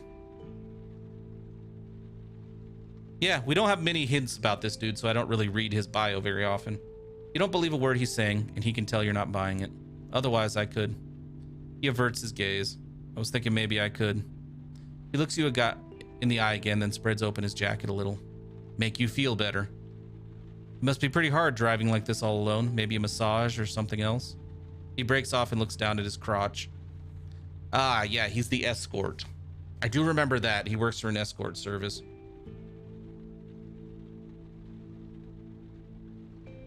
Yeah, stop right there. His face turns bright red. Sorry, you don't have any money at all? He nods his head no. You sigh.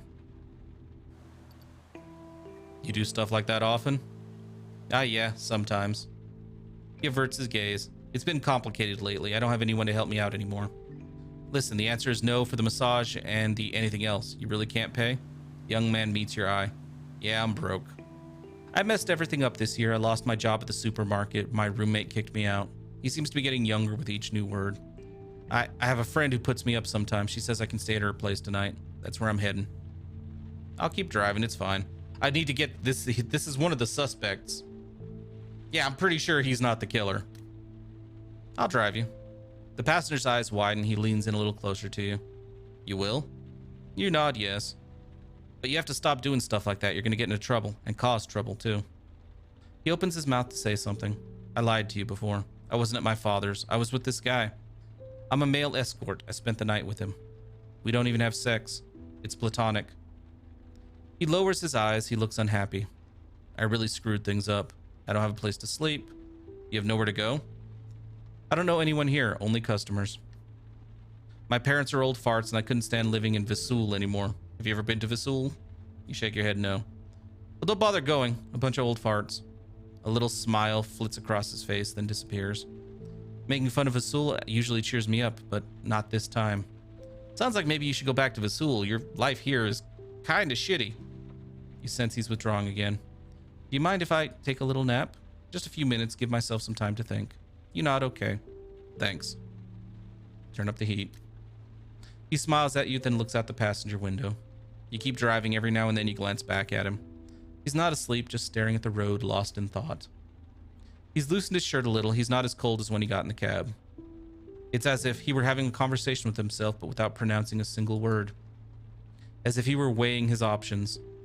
Sometime later, you park in front of the address he'd given you. Are you sure you're okay? Yeah, sure. Long silence. I'm sorry I tried to. I'm gonna have to go home, back to my parents, talk to them. His voice is faint, almost inaudible. I'm probably about to do something really stupid, huh? Probably. And you've been there too, haven't you? Yup. A lengthy silence. You hold his gaze. He senses you understand. Thanks. He gets out without a word.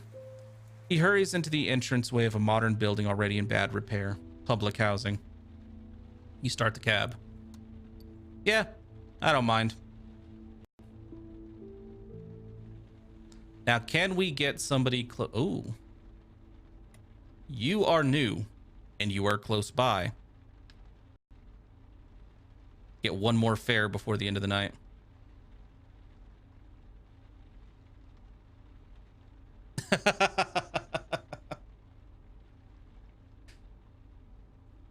Do I mind if we postpone the 999 LP for all these broken relationships? Make me really want to watch an LP of Necro Barista or Valhalla now.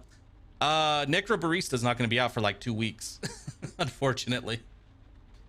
I really want to play that game. We're just not there yet. It's not out yet. Oh, Alice and Hyoga.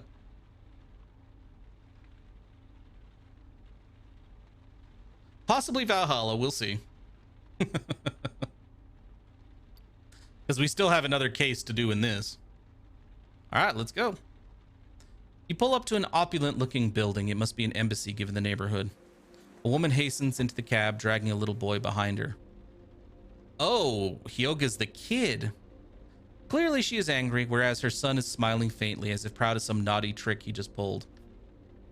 She gives you an address, and you start the cab. A dead silence ensues. A few streets later, the woman explodes. I still can't believe it. She looks like an absolute bitch, doesn't she? She's furious. It's unbelievable. She's really pissed. Unbelievable. She's losing it. How dare you do that to us, to me and your father? How dare you? Child doesn't say anything. Do you realize what you did, Hyoga? Do you realize everything we do for you?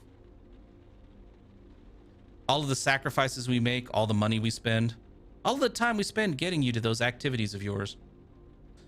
Yeah, this kid is basically, according to the information, future Hitler. He could also, yeah, I didn't think about that link. He could also be that babysitter, the one that the babysitter was scared of. We are bleeding ourselves dry so you can get an excellent education. And you go around biting your classmates. The child wakes up as if on cue. Awoo, okay. Stop it this minute. I am a werewolf. No, you are not. You are a young boy. That's right, a young werewolf. It's not funny, Hyoga. Your little game doesn't amuse me one bit. And where in the world did you pick up all that bullshit nonsense? Huh? A video game? Is that it? Or a movie? Silence. Answer me, Hyoga. A movie. I knew it. And where did you see that movie? Silence. Hyoga, answer me when I speak to you. At Paul Emily's, or Emil's. Paul Emil's house? She makes a small sound in the back of her throat, full of scorn and contempt. I'm not surprised. His parents are in the middle of a divorce. Don't get judgy, bitch. Awoo, Paul Emil is my friend. Quick, embrace his art, quash his political ambitions. He is not anymore. You won't be seeing him again, for that matter. Hyoga, awoo. Please stop making that animal sound, will you? I'm not an animal. I'm a werewolf. The cab has left the fancy neighborhoods behind and is entering a more working class part of Paris. No, you need to make friends with someone more interesting than that little Paul Emil. The Iranian ambassador's son, for example. You know, his name is Kaveh. Yes, right. The kid you bit so hard he bled. When you're over all this, we'll invite him over. I'm sure he's an interesting child and well behaved. I highly doubt it. I think there's a reason you know, Hyoga chose to bite the other kid hard enough to make him bleed. Quite possibly the other kid is a piece of shit. Little boy starts to laugh. What's so funny? Child doesn't answer. Then stop laughing like that all the time. You look like a moron. I'm laughing because Cavett is a werewolf too. Now what are you talking about? You know I bit him, so he's gonna turn into a werewolf. Ow. Your passenger is shaking with anger. She yells at her son. You stop that right now. You are 5 years old. You're not a baby anymore. When your father gets back from New York, he's gonna have something to say about all this. You'll see.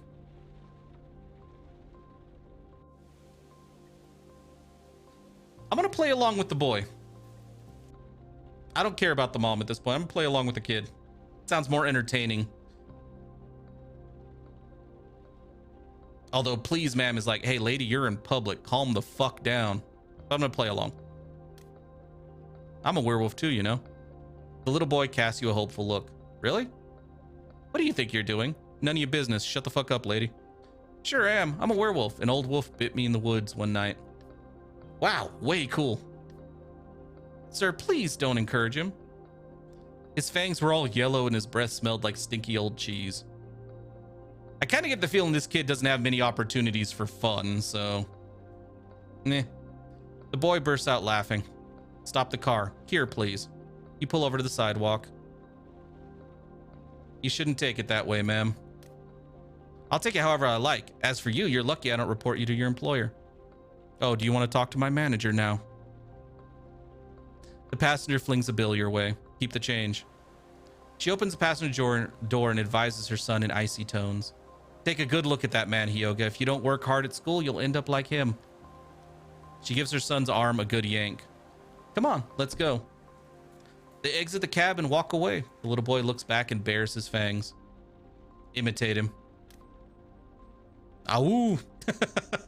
You show your fangs in return. The little boy is delighted. His mother tells him to hurry. He looks away.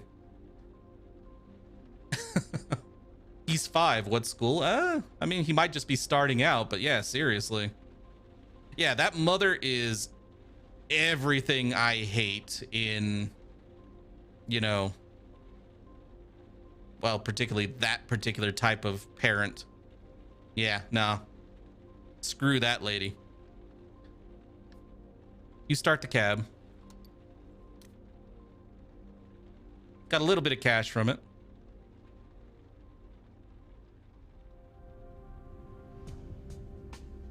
So I met Hyoga after the time traveler. Bad timing.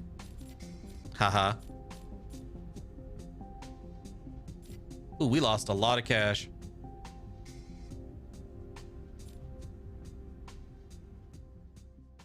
So yeah, I'm gonna have to... You close the front door behind you, but you freeze. What? Someone was here. You know it. You can feel it. You notice a crushed cigarette butt on the ground. Yeah, it's one of yours, but it's been smashed with a thick shoe. You pick it up, look at it, and put it back in the ashtray. Flies on the table, evidence on the wall. Yes, someone's been here. Yeah, you tend to start that at 5 here. Kindergarten at 5 here. Although some start at 3 or, well, even younger. I don't know if it's 3 or 4 with preschool here, so, eh. The killer, maybe? The Sandman. It had to be him. Actually, there's no way it could have been anyone else. You take a deep breath. You must be dreaming. You're going crazy. You can't think straight anymore. If you're not careful, you're going to become completely paranoid. So you decide to ignore your hunch. Don't ignore your hunch. After all, maybe you're the one who stepped on that cigarette before leaving last night. You take a few minutes to update your board with your new clues.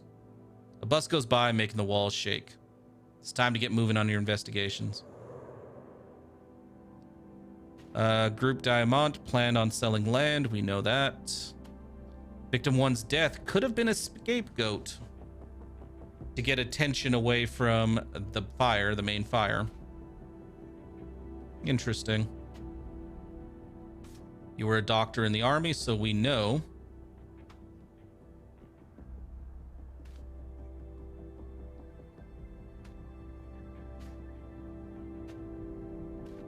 He doesn't look old enough. Then again, we don't know when this game takes place. I was gonna say he doesn't look old enough to be from World War II. And a World War II gun, I'm pretty sure there isn't a military in the world, but I could be wrong, that lets you keep your service weapons when you leave the military. So all this says is if it was linked to him is that he'd be familiar with it.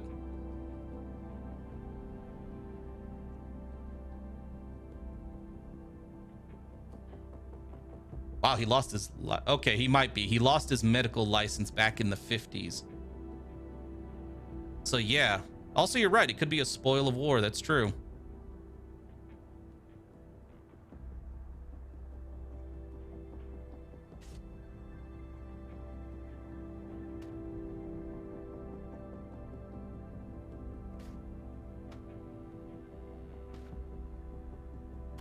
Okay. We got a lot of good information that night.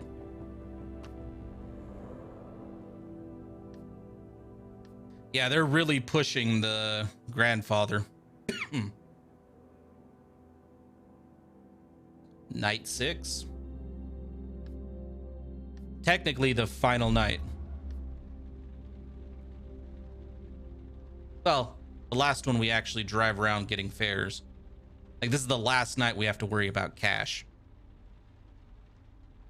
But we do definitely have to worry about cash. I'm curious if this story ever goes anywhere, because we have definitely talked to these people already. The couple looking for a sperm donor. So I'm wondering if the lines are exactly the same this time around. Port Mayo. You recognize the two passengers getting into your cab. A few days earlier, you drove them home. They were on their way back from a date with a potential donor. You start the cab. After a moment of uncertainty, they recognize you too. Not mine. Well, that's a coincidence. We were just talking about you the other day. You were talking about him, not me. She leans toward you. Lucy was so embarrassed about that conversation we were having. You must have heard everything. Nothing to be embarrassed about. The younger passenger is clearly relieved. You were just talking about sperm donors. Not like you were actually telling a whole story about, like, you know, not like you were telling a sex story or something. Jesus. Thanks. Sometimes we just forget you're there. It really wasn't very polite of me. Don't worry about it. She gives you a smile. We've just had another date. Speaking of which, oh, Jesus. Emily. What? He heard the beginning of the story. He wants to find out what happened. Stop it. You're going to make him feel uncomfortable. Not at all. I'd like to hear about it. I actually would. The older passenger begins talking quickly, eyes shining, voice a little slurred. This lady drinks a lot. She talks quickly, her eyes are shining. She's been drinking again. The guy tonight was gorgeous. Extremely good looking, but extremely stupid too. Although not like the last guy. True, it's funny how people can be both dumb and different at the same time. It's almost fascinating, really. Almost is right. They both burst out laughing. I don't like the way he was coming on to us. In the first place, it's his reproductive cells we're interested in, not his pretty face. It was as if he wanted to get into bed with both of us. As if. No, that's definitely what he was trying to do. He was dying for a little threesome. They exchanged a brief look. Can hardly contain their laughter. Still, it's incredible. We had briefed him a little before. He knew that. He knew why we were meeting him. It was all very clear, no innuendos. It was so awkward when he talked about insemination by hand. He called it natural insemination, I think. Okay. The younger of the two sighs. It's a pity, really. The first guy was too proud to share his genes, and the second was too busy thinking about his dick. He sure was handsome. Can you imagine if our child gets looks like that? Yeah, but that's not what really counts. Sure, but it helps. Yes, it does, definitely. A pause. Our kid will be kidnapped in 2 seconds flat. Oh, good Lord. They laugh heartily. Another pause. You've almost reached your destination. The older of the two women leans towards you. Do you have any children? Leave him alone. Please, I'm just asking him a question. Do you have any children? No. She seems disappointed, then takes it up again. Conflicting answers from you, dude. Would you choose a partner according to the babies you may have together? If you're straight, that is.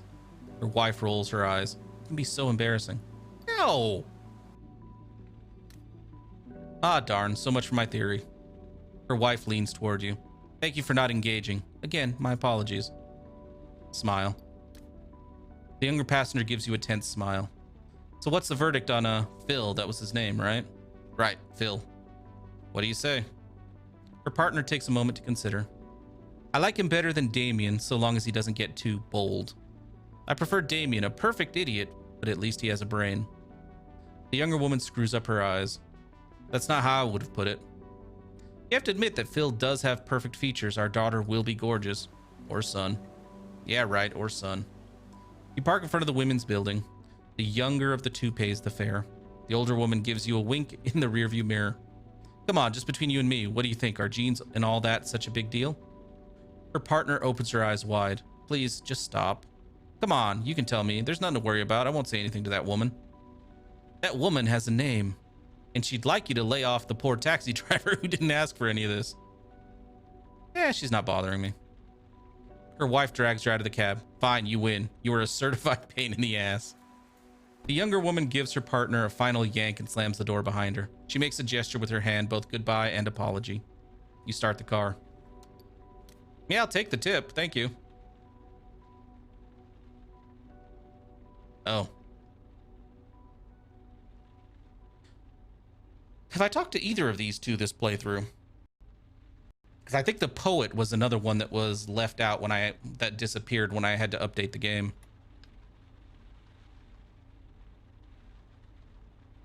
I think both the poet and that politician.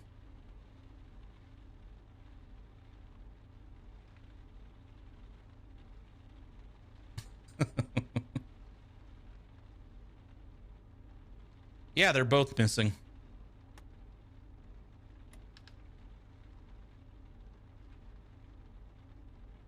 Oh yeah, it's a cat. Croaky. Yeah, he gets in our cab and wants us to take him to the train station. He even tips us. So he can go to Normandy. Yeah, the cat pays. He steals the money from his owner. And he's trying to get away from his owner because she is too attached to him. She's like basically suffocating him. And we talk to the owner a few nights after we pick up the cat. Tell her the cat left and why. And she understands because, well, yeah, she was obsessed with her cat. After her mother died, she adopted a cat, and that cat very quickly became her whole life. Like if her friends told her she was getting too attached to the cat, she'd drop her friends. If she got a job that wouldn't let her bring her cat to work, she'd quit her job and find another one. Obsessed. So, and so the cat left because of it. Yeah, let's talk to her. This dude's just an asshole. This lady's weird, but yeah. The words, I can sense them. They're calling me. Your next passenger immediately raises her hand. Drive. I don't care where. I just need you to drive. Start driving. You turn the key in the ignition. Yes, there. Good. Keep going this way. Her deep, full voice makes you slightly uncomfortable. With closed eyes, she seems like she's in a place far from the backseat of your taxi. When she starts speaking, there's an odd whistle in her voice, like she has a hole in one of her teeth. Slow down. Frail or fragile? A bit surprised, you look back at her in the mirror. Answer me. Frail or fragile? I'm not sure. Don't think about it. Just say the first one that comes to mind. Never played it, never played the cat lady. Dog is happy. I tend to avoid point and click games because I used to really enjoy them, but the last couple ones I've played just turned out to be like they just very quickly became very little story and just object finding games and puzzles that had nothing to do with the story. It's like, man, I miss the old school like LucasArts point and click games. There's more than one. Frail or fragile? I believe I used fragile the first time, so we're gonna go with frail. Funny. I sometimes hear a bugle in my head. It also speaks of frailty. The whistle in her voice is even more pronounced. Both words actually have the same root. A smile spreads across her face. 2 words, 2 units. And life went on and words mixed once again. She pauses. Say nothing, let her go. She suddenly starts screaming. Go down this street and stop. You speed up in the quiet street. The cold weather has driven away all the passers-by. There, yes, good. I've got it. She cries out with joy and it resonates in the cab. I've got it. Look, the words are right there. They're wandering past us like sheep, like... She explodes with laughter. Say nothing, let her go. Now I must write. Because she's trying to make, like, she's a famous poet. She's like a world famous poet. We've read about her in the newspaper, not this playthrough, but in previous ones. So, yeah. Let her do her thing. She closes her eyes, her fingers stroke imaginary upholstery. The frail are forced into battle. Together come the children, a son and a daughter standing tall to salute. They will cry, oh yes, they will cry. The eaglets fly behind. The frail will say, your passenger freezes. When she opens her eyes again, she stares at you. What happens when you sleep? She's waiting for your answer. I dream. She tilts her head to the side just a bit. No, that's a lie and you know it. So she says it's a lie when I have a nightmare or a dream. So what? I just sleep? And what happens when you drive? I work. Exactly. You give your time to others. She laughs strangely, almost a snicker as her eyelids droop. And the son will say, frail father, I want you to come back to life. And the daughter will say, frail father, I want you to come back a winner. The whistle in her voice grates on your ears. The father responds, you must choose, as the eaglet lands upon his shoulder. Together they fly off, and thus all began. Fragile, frail, 2 paths that can't be fooled. The son and daughter will grow up, though not at the same pace. When early one morning, 20 years later, they wake up, they wake to the sound of a bugle. The sound will be beaten, churned, and clubbed until he wakes from a 1,000-year dream. A dream without sails, in which the daughter and son fish Alsa Dinaday. May they learn to live again without their father, frail and fragile. Frail is fragile. She catches her breath. 11 years. I've been writing this poem for 11 years. Good job. You get the impression she didn't even hear you. For 11 years, I've been trying to finish the text. It's filled with so much. It's infused with my entire life. Its lungs are swollen with my tears. Her breathing is now quite irregular. And it was all waiting right here in this street, right in front of me. She giggles. Thank you. She sighs and places a few bills in front of you. Far more than the fare. Stop here and... You pull the cab over. Keep everything. I have nothing more. She gets out of the taxi without a peep. Wait. She walks away without responding to your call. It seems to you that it's only an impression, but it looks like she's getting smaller and smaller with each step. Darkness swallows her and you sit there, a bit shaken by her poem. You pick up the money. Something falls at your feet. You grab onto a small, shiny white seashell with your fingers. You look at it for a second without saying a word. 11 years. The idea makes its way into your brain. You take a minute and drive off.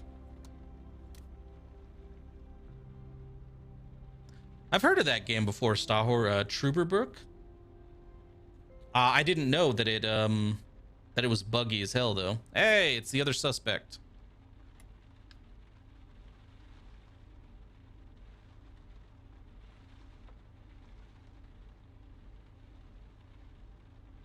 I'll have to check those ones out then, Dog is Happy. I like games like that where every decision you make actually has consequences. Especially after having played through The Sinking City and nothing we did in that game mattered at all. I'm still a bit bitter about that. Except, the woman getting into your cab gives you her address. She waves to her friend on the sidewalk. You start driving and glance in the rearview mirror. She's wearing makeup, but her hair is a mess. The coat she's wearing is obviously very expensive and covering some kind of polar fleece for pajamas. She turns to you with an odd look on her face. Having a good evening? You nod, slightly surprised by her tone. She sounds like she just won millions playing the lottery. Mostly calm. Ah, this is a pretty quiet neighborhood. The restaurants around here close late. That helps. She nods slowly. Actually, I was just at La Pierre. What an incredible restaurant. Do you know it? Never been. Amazing seafood, fantastic combinations, so creative. It's really remarkable. Her smile is starting to make you uncomfortable. Yeah, I was just thinking you must meet all sorts of people. All shapes and forms, yes. Must be refreshing night after night. New faces, new stories. You look like you're in an awfully good mood, I'm assuming, is what the rest of that's supposed to say. Yes. Her face lights up. Yes, actually, fabulous evening, excellent restaurant, great wine. Not to mention a winning plan. A plan? Yes, a plan, a scheme, a plot of sorts, if you prefer. The series is called Lorelei. Dog is happy. The games can be played out of order, but you won't get some of the inside jokes and references. There is another series like that I've heard. It's kind of the same concept. It is a point and click as well. God, I'll have to look it up. 1 second. It's gonna drive me nuts if I don't. Let's see.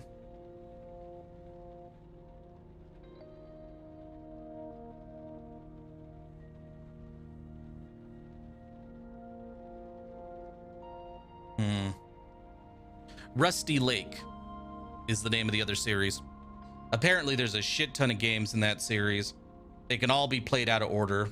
They all have an interesting art style. They are all yeah, I don't know. I think there's like 5 or 6 of the Rusty Lake ones. They're all puzzles, and apparently if you play them all though in order, you will get references to the other games. So it's kind of that. It's like it's not necessary, but it helps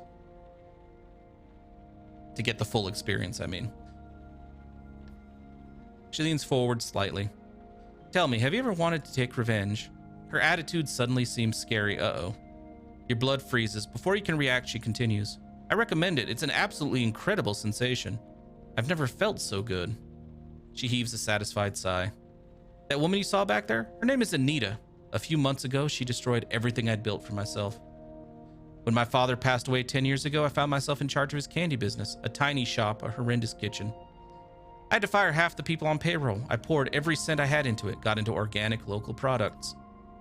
2 years later, I had 7 boutiques in and around Paris, 14 total in France. Les Confiseries du Marais, you heard of them? Yes, I guess. I don't know.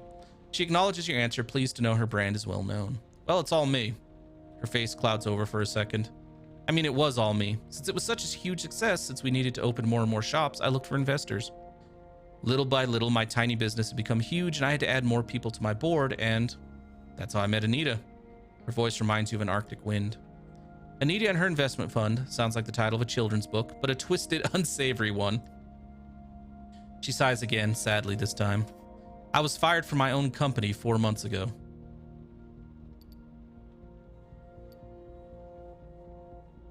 Let her keep talking. All because her eyes wander for a little. All because I didn't want to sell to a big group. I didn't want a franchise. I just wanted to sell really good candy, succeed in the wake of my father's failure. She looks you straight in the eyes. I made a mistake. When they gave me the boot, I pretended to save face. I pretended it was the best thing for me and my family. More time to spend with my children. She takes a long pause. I lied. She looks away. I felt so ashamed, like I was less than human. A dirty rag you throw out without a second thought. She snickers. You have a moment of doubt about her and one of your suspects. The very next day, I was contacted by an association fighting to prevent tax fraud, and... She stops talking when she sees the confused expression on your face. It's complicated. I'm a sort of Trojan horse pretending to want to sell my remaining shares to pull them into a trap. Oh. Tonight, after hesitating for weeks, she finally took the bait. I feel like a spy dressed like a bum. She points to her pajamas, her boots, her hair. The look on the waiter's face when he saw me. She giggles. I gave Anita an Oscar-winning performance, told her I wanted to sell what I still had, get the hell out of this shitty country. But that I wanted things to be handled discreetly without making a fuss, without having to pay out the nose. And she said okay, asked me to contact her specialist. She bursts out laughing. If my plan works, Les Confiseries du Marais will disappear. And you're okay with that? I have no choice, it's them or me. Anita and the group Diamant must be stopped. They're involved in all sorts of shady deals, tax exile, offshore accounts, maybe worse. Probably worse considering the links to the Corsican Mafia. I'll do everything I can to bring her down, and she waves her hand to put an end to your conversation. She's noticed something down the street. I could use a drink. Actually, I need a drink. She points to a bar, well-lit windows with dark red and green lights inside. Stop here. You pull over and your passenger pays her fare. She slips you a small tip with a smile on her lips. Keep doing what you're doing. You're doing good work. Excellent work. She gets quickly out of the cab. The door slams, followed by the same silence that comes after each passenger. Watch her. You lean over to catch a glimpse of her. Her get-up makes an impression on some of the people in the bar. She walks straight up to the bar and raises two fingers with the kind of confidence only a regular can have. You sigh. You turn the key in the ignition and start driving. So yeah, that definitely, in my eyes, takes her away from being a suspect. Like, why would she go and kill all these people when she's getting the revenge she wants? She's in the process of getting her revenge. She doesn't need to. And she's only got really an issue with Anita, so yeah. I mean, she could have killed the older dude, but kind of don't think so. Well, we don't have... Yeah, I'm pretty sure the murderer is the grandpa. If for nothing else, because of that sympathetic thing. However, that doesn't necessarily mean that we'll actually... Like, even if he is the murderer, the game will tell us he's not if we don't have the right evidence at the end. So.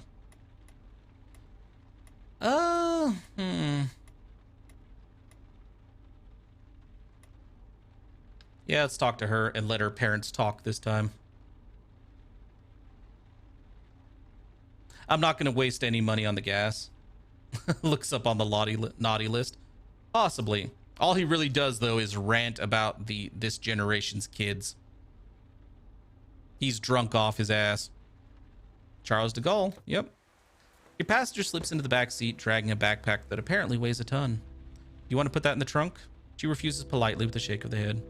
Thanks, but I'm going to have to get used to keeping it with me. It's going to be on my back for an entire month. You smile and start the cab. A glance in the rearview mirror. Your passenger is rather young and the camera around her neck looks very expensive. Her backpack, scarf, and clothes are fairly worn. Where are you heading? She doesn't answer right away as she lowers her eyes. I'm on my way to Greece to join an NGO rescue vessel. Pretty much, Helio. Chug, chug, chug instead of ho, ho, ho. Definitely. Let her go on. That helps migrants trying to make the crossing, and I'm going to do a story on them. Oh, are you a journalist? She smiles, the first since you set off. Yes, a photojournalist. This is the other one the time traveler asks us about.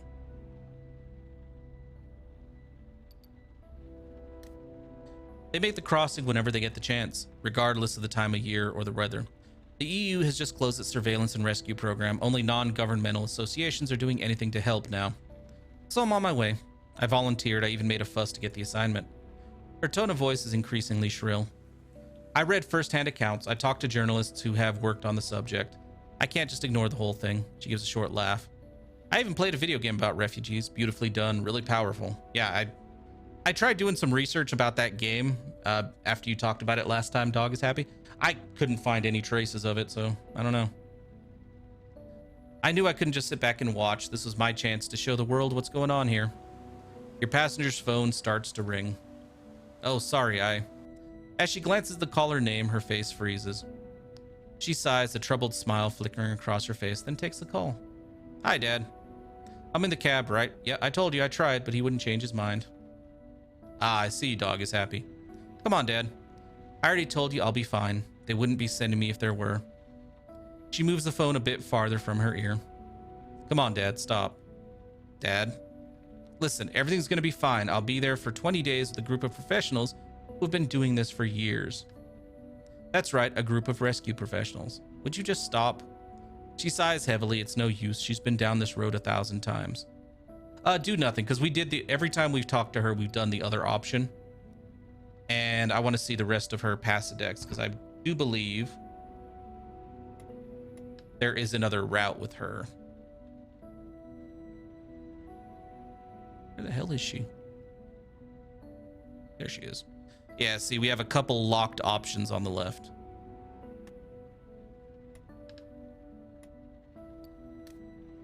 Dad, everything will be fine. No, I don't want to talk to Mom. I know what she's gonna say. I'll be safe. The only people in danger there are the people they're trying to help. I'm just gonna go take pictures. She rolls her eyes. No, do nothing. Don't put her on. Mom. Uh-huh. Uh-huh. She breaks off. You hear a distant voice on the other end of the line. No, I can't call it off. My plane leaves in 2 hours. I'll get fired if I don't go. That's just the way it is. You can say whatever you want, but I'm not going to. No, it's not your fault. You didn't introduce me to photography, and it's no big deal even if I did start there, but... A sigh of exasperation. Do nothing. Look, I'm almost there. I have to go. Mom, no, I won't be able to call you from Greece. I'll be able to send emails, though. Emails. A weary sigh. Yes, I'll let you know when I'll be able to call. All right, I'm gonna hang up now. Okay. Me too. She hangs up at last and lets out a long sigh. You can sense the tension, the wave of frustration and anxiety welling up inside of her. Her unhappiness and anxiety are palpable. She closes her eyes, collecting her thoughts, trying to dispel her negative emotions. If I only had a little time. Time for what? Time to do yoga. It really helps me relax. It's an amazing way to unwind, to calm down and release tension. From what I understand, it really is. I have a couple friends and my fiance do it. So, there must be a yoga room somewhere in the airport. I can pull over if you'd like. She looks at you closely, not sure what to think. What do you mean? There's a gas station up ahead, a rest area for truck drivers. There won't be anyone there right now. All right, sure, why not? There's no more talk for a few minutes. Your passenger glances out the window every now and then. You drive past the gas station, the main building, the trucks, then get to a small, quiet rest area. A clearing lit up by your headlights and the moon suddenly appears. There's no one around you. The air is cool. The young woman leans in towards you. This the place? You nod. It's incredibly calm, as if we're in the middle of the woods. Her eyes take in every detail, every tree and bush. Do you come here often? Whenever I can. She nods. She understands. It's so quiet. Even in the middle of winter, it looks so peaceful. She reaches for the door handle. You won't leave without me, will you? Of course not. She gets out of the cab and puts her things on a picnic table. The wind is chilly. She shivers. She gives you one last look, then closes her eyes. For a minute or two, you watch her doing yoga exercises. Her eyes remain closed. Her face gradually starts to relax.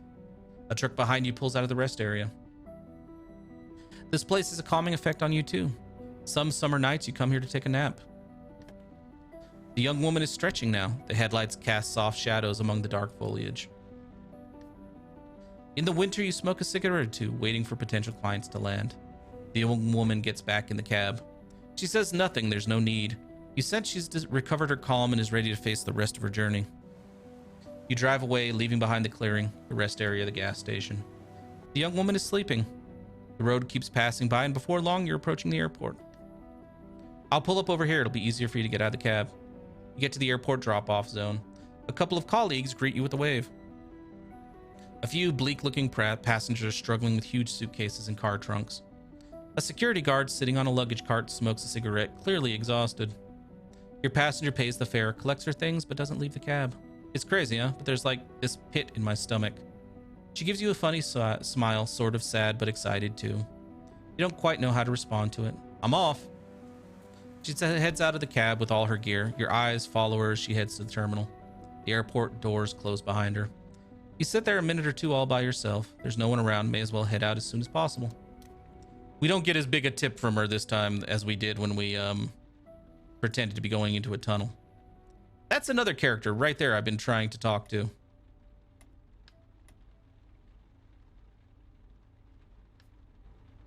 Son of a bitch. Out of nowhere, you hear a voice whispering in your ear. This is where I died. You brake hard. There is no noise in the cab, no noise outside. A silhouette appears in the back seat of the cab. Its features appear one by one as if drawn with a paintbrush. So much suffering. You squint. A little boy. Would you be so kind as to drive me? Where? Very well. Let us drive then. He doesn't pay us, and all those people that I was looking to pick up get reset after this. Although he has not actually, yeah, he has never helped me with the case. I'm hoping he does at some point. On the backseat behind you, the boy slowly reappears. You start driving. The Arène de Paris, please. You jump. You see the Spectre behind you seated in his usual spot. His silhouette seems warm and kind. 49 Rue Mange, I think. Come on, get going. I don't want to miss the beginning of the show. The show? Well, yes, the amphitheater show. You don't answer and are evidently surprised. There's a Roman amphitheater in Paris. Were you not aware of this? You mean the old ruins? They aren't ruins, it's a historical monument. What makes it less important than something like the Eiffel Tower? The amphitheater's right in the middle of the Latin Quarter, hidden, mysterious, and very discreet. Yet one night I heard music and I followed the scent. The scent of garum filled the streets that evening as cooks busily worked around the fire. Garum? A sauce made from fermented fish offal. You gag. It's delicious. Politely nod. I assure you, it's delicious. The smell of garum goes right to your head, makes you salivate. I highly doubt it. In any case, once you taste it, you love it. I really doubt it. Anyway, I was walking towards the amphitheater. The little ghost pauses, trying to remember where he left off. I entered the gate and saw all of Paris before me. For 2,000 years, the spirits of the city have gathered those to reenact the festivities of days gone by. And yes, I agree, Helios. I'd be much more inclined to be okay with him if he ever gave me a clue in any of these visits. I was getting irritated about the time traveler too, and then she gave us a clue to help solve our case, so she's fine. This one, still kind of a dick. An old poet with gapped teeth recites a few words, always the same passage. We bring fighters into the middle of the ring to reenact Roman battles. He smiles slightly. My mother would scold me for saying this, but the bearer always triumphs over the Christian. You were struck by a strange smell. Garum, maybe? Sour, thick, vinegary, repulsive, and compelling. Your small passenger silhouette begins to fade. You, the living, you only see things on the surface, their edges, their crests. The amphitheater's tied down to the earth like it has roots. It's not going anywhere. I wish, Helios. Ever. Its roots run beneath the city. They touch speed limit markers, houses, cobblestones, Roman baths. He stops, breathes. The salty taste in your mouth is making you thirsty. All the way to Rome. I would have liked to go to Rome. He lifts his hand to point to something in the distance. I'll get off there. Before you can make the slightest move, the little ghost disappears in a split second. You stop the cab and take a minute to collect yourself, and that's it. Ah, the police officer.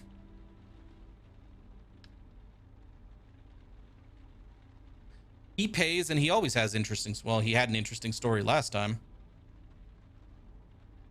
Let's go, Fragonard. Head to the hospital as usual. Let's go.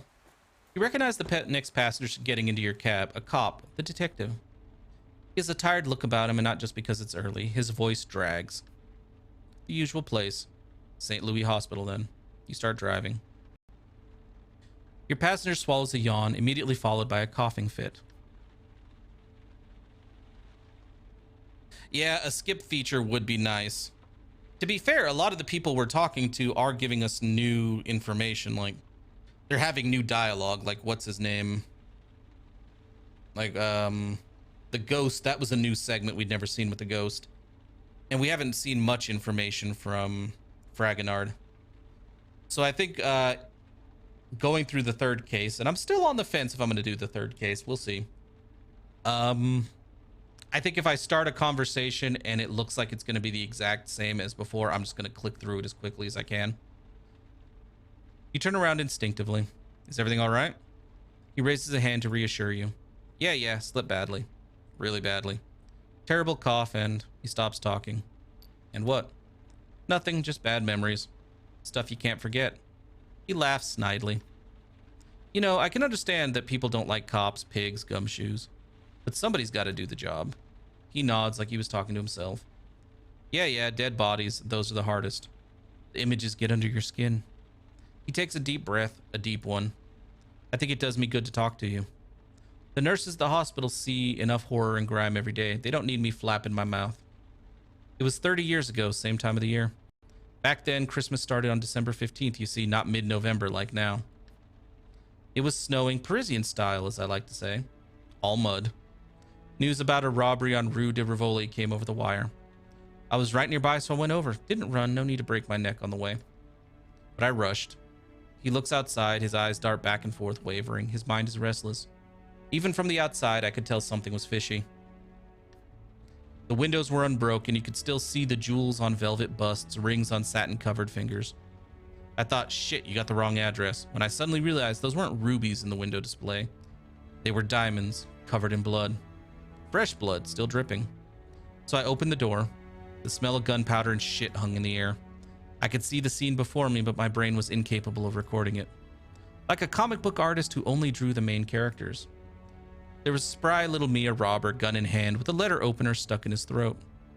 And the salesman, barely 20, in a corner. It's like my brain forgot the bodies, erased them completely. 8 clients, 2 more salespeople, the owner. All of them dead, packed full of lead, scattered in tiny chunks. He looks at you. You ever chopped meat before? I'm talking about a real piece of meat, no summer sausage. Yeah, so when I was a kid, we slaughtered pigs sometimes. For starters, you had to kill the thing and it wasn't easy. A bullet in the head wasn't enough. Then you had to slit its throat, then we'd cut it into cubes. I was only a kid, so I watched, helped out a little. The more we cut it into pieces, the less it looked like a pig. Eventually, it just turned into something else. Could have been human. The shanks could have been a man's thigh. They had hair, freckles even, and beauty spots. He lowers his window. I need a little air. He's shaken by a coughing fit. It's nothing, it's nothing. I'm getting all worked up for nothing. That's what the jewelry looked like. This jewelry shop looked like. Pieces of something that might have been human. There was a bit of everything. But my brain just couldn't record it. It was telling me to stay focused on the robber.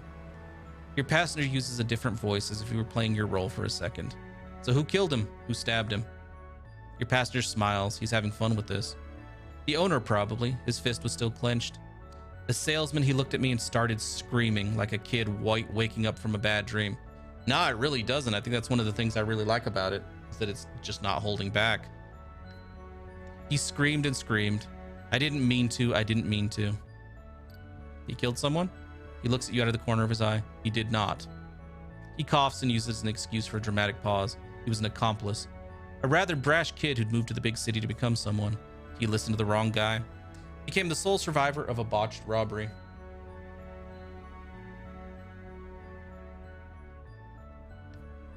The sole survivor in a massacre. It took several weeks before the images finally made it to my brain. It was like the information got stuck somewhere between my eye sockets and my neurons. I didn't sleep for 3 days. Blood on fancy suits, satin dresses. A hand all blown up, its fingers strewn across the room. Flesh dented with shrapnel. A limp face frozen in a look of surprise. As for the rest, he closes the window. Every once in a while, all the images come back, like a bubble. I'm walking down the street, getting ready to take a bath at the farmer's market, and pop, they all come back. No way to stop them. Once, someone told me I should imagine myself at the crime scene, go over everything again from my point of view. Professional, focused, with my eye on the target. But I don't know how to conjure up that young policeman. His face was washed away with the liters of bleach they used to clean the walls. You should go see the place. The jewelry store? Yeah, go have a look. Impossible to tell 12 people died there. There's a guard outside, one of those big spotter types. He's armed. That's what I'm told anyway. I can't go there anymore. Just cannot bear to see that jewelry shop again. He takes a long pause, rubbing his face with his hands. It's funny to think that when we die, we take a piece of the world's darkness with us. Who still remembers that robbery? The accomplices, maybe. If nobody in prison killed him yet. Maybe the cleanup crew? Those people be happy to die and leave behind those liters of blood, the mutilated bodies, the filth.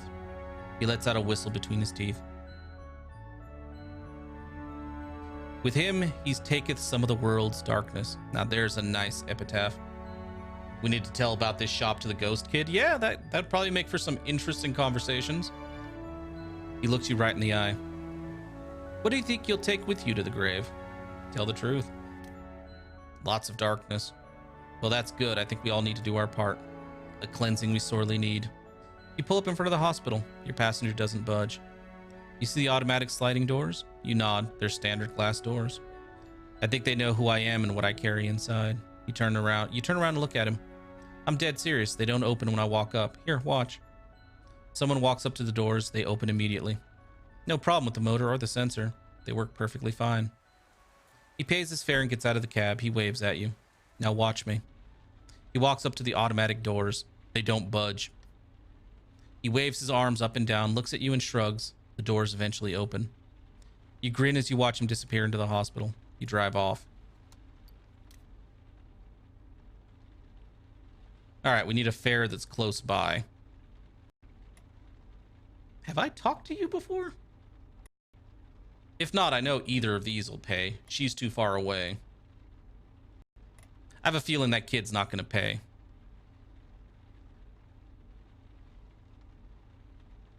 We've met her before, is all it says.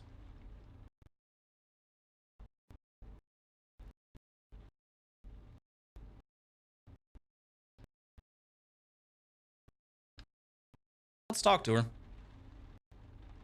You best pay me, kid. I need help. Oh, this one. Yes, I know her. I need help with the delivery. The passenger sinks into the back seat of...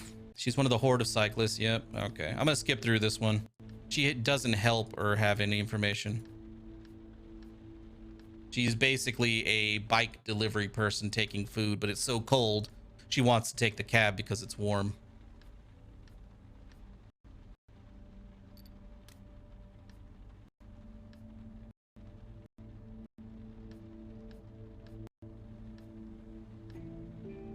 Yeah, maybe. Maybe we're seeing... I wonder if it would still work like that if we hadn't done the first case already.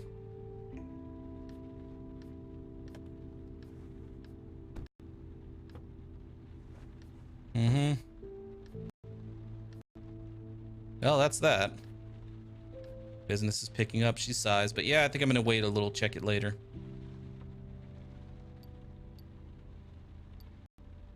Is your customer nice? She stares at you for a moment. To tell you the truth, I can't remember. They're all the same. I'm not in this line of work, you know, for all the interesting people I meet. She bursts out laughing.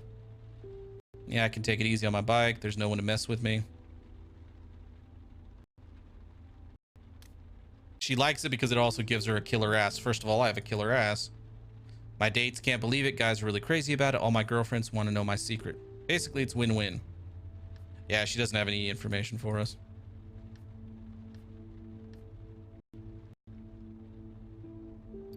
Money good? Company pays peanuts, but the real tightwads are the clients.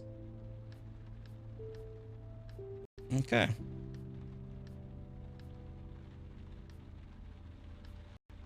She wants to open up a food cart. Oh, cool. Basically, her whole story is that she is delivering food. You know, she's a bike food delivery person. Basically, she says the clients are tightwads because they all commiserate and say, hey, your company's taking advantage of you. And that's how they make themselves feel better about not tipping. And she loves the biking thing. It's like she basically is like, people aren't trying to grab my ass. I don't have people waylaying me in the hallways. All the reasons she doesn't want like a standard office job. And then she tells you that, because you have the option to ask about like not just the money, but it's like, are there any future prospects? And she goes, no, not really. But don't worry, I'm not going to be stuck in this forever. I am setting money aside because I want to buy a food truck. A takoyaki food truck, if I remember correctly. And yeah, that's her whole story. She wants it to be the latest thing. It's basically a pretty simple idea. Sell them to people lined up for concerts, movies, and plays. She smiles. Anyhow, I'm out of here. There are a lot of starving people in Paris, and we don't want to let them down. She hands you the fare and exits the cab. Thanks again, really. You're good company. If you ever need a shortcut, just ask.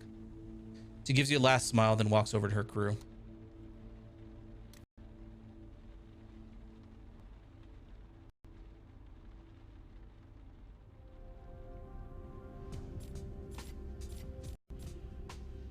I think we just barely made it. I'm not entirely sure. I've never had it.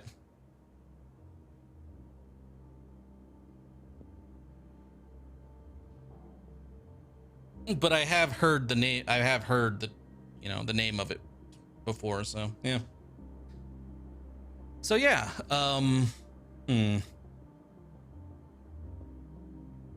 So yeah, that's all it was. And I think at the end, like there was something else about her story. Oh yeah, and yeah, she just took our cab because it's like it's too fucking cold out there for me to ride my bike to the delivery.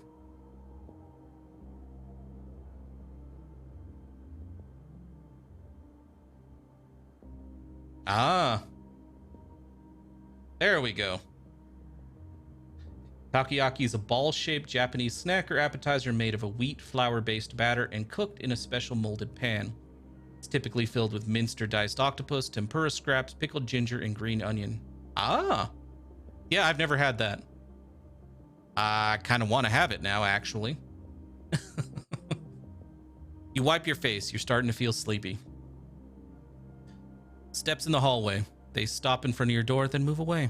It's time to get moving on your investigation. So we barely made it with the cash. I mean, there's nothing new to see here. We didn't really get any new clues. Other than that, she's probably, you know, she's probably just fine. Like, she's getting her revenge on Anita.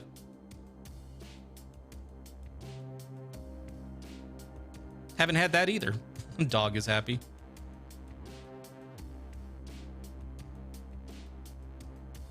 So yeah, we know it's not him. We know it's not him, her, because she's got an alibi, even though she had a lot of evidence against her. Honestly, I'm pretty sure it's Alexander, just because, I mean, hell, he pretty much confessed in our cab already. And then his accomplice pulled a knife on us, or his friend. So it's like, yeah, no, I'm pretty sure it's Alexander. So, yeah. And it looks like he may have tried. He attacked her already, so he may have tried to get victim number 5 right there. So yeah, I'm just going to go with Alexander for the first attempt. If it doesn't work, it doesn't work. The phone rings. You impulsively take a step back. It's a moment of truth. Pick up. Because I don't think we have enough evidence for either of the other two. Hi. Ice cold. So? She heaves a long sigh. There's no background noise. She must not be at the station. Where are you?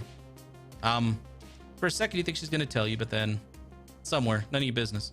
A light clinking noise. The sound of a teacup on a coaster, maybe. I'm listening. What have you got for me?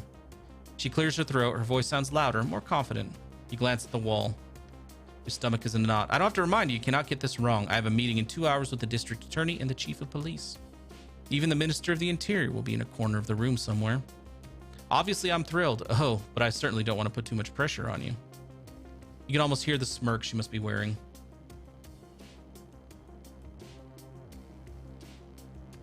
That sounds very good too, dog is happy. You lay the receiver down on the table. Now you have to decide. I don't really think they're... Yeah.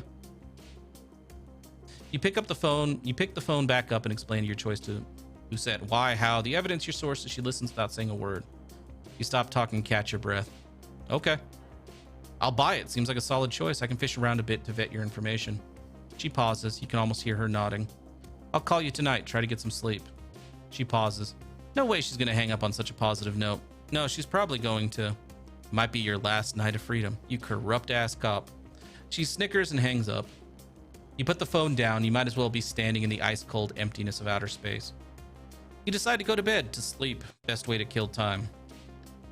You know, with how unlikable Busette is, I want one of these cases, maybe a DLC case or something, to basically be Busette plays this heavy-handed bullshit on you, even to the point where she's willing to send you to prison for a crime you didn't commit, that she knows you didn't commit, and wants to fuck up your life. I want it to be a situation where you go in, she gives you this bullshit and says, I'm going to leave you a file with all the information, which she does. But I want there to be a second file that someone other than Busette left. Like somebody else from like the fucking department or something that has a file on Busette being a suspect. Even if she doesn't turn out to be a suspect, I would like even if she doesn't turn out to be the killer, I'd love to see her implicated.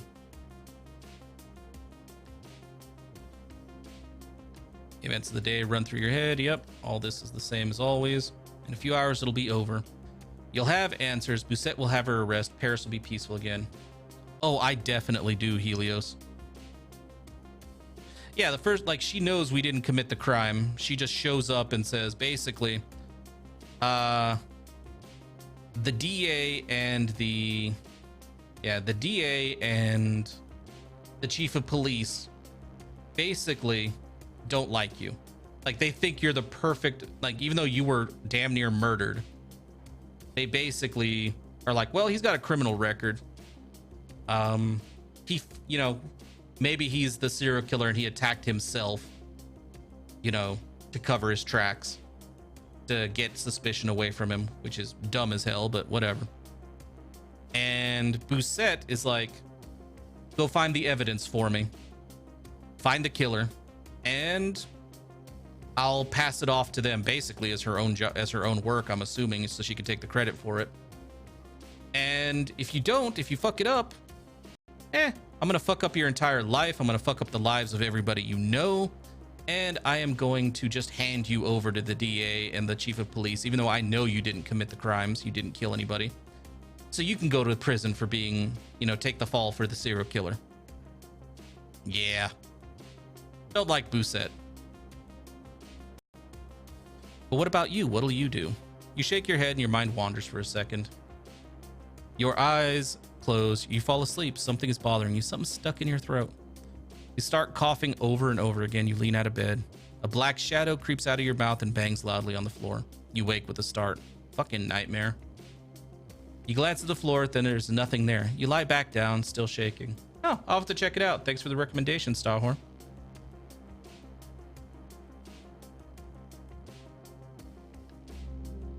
You open one eye. You had a hard night, restless. You get the impression you aged 5 years in a matter of hours. You get up quickly. And a few minutes later, you're outside of your studio.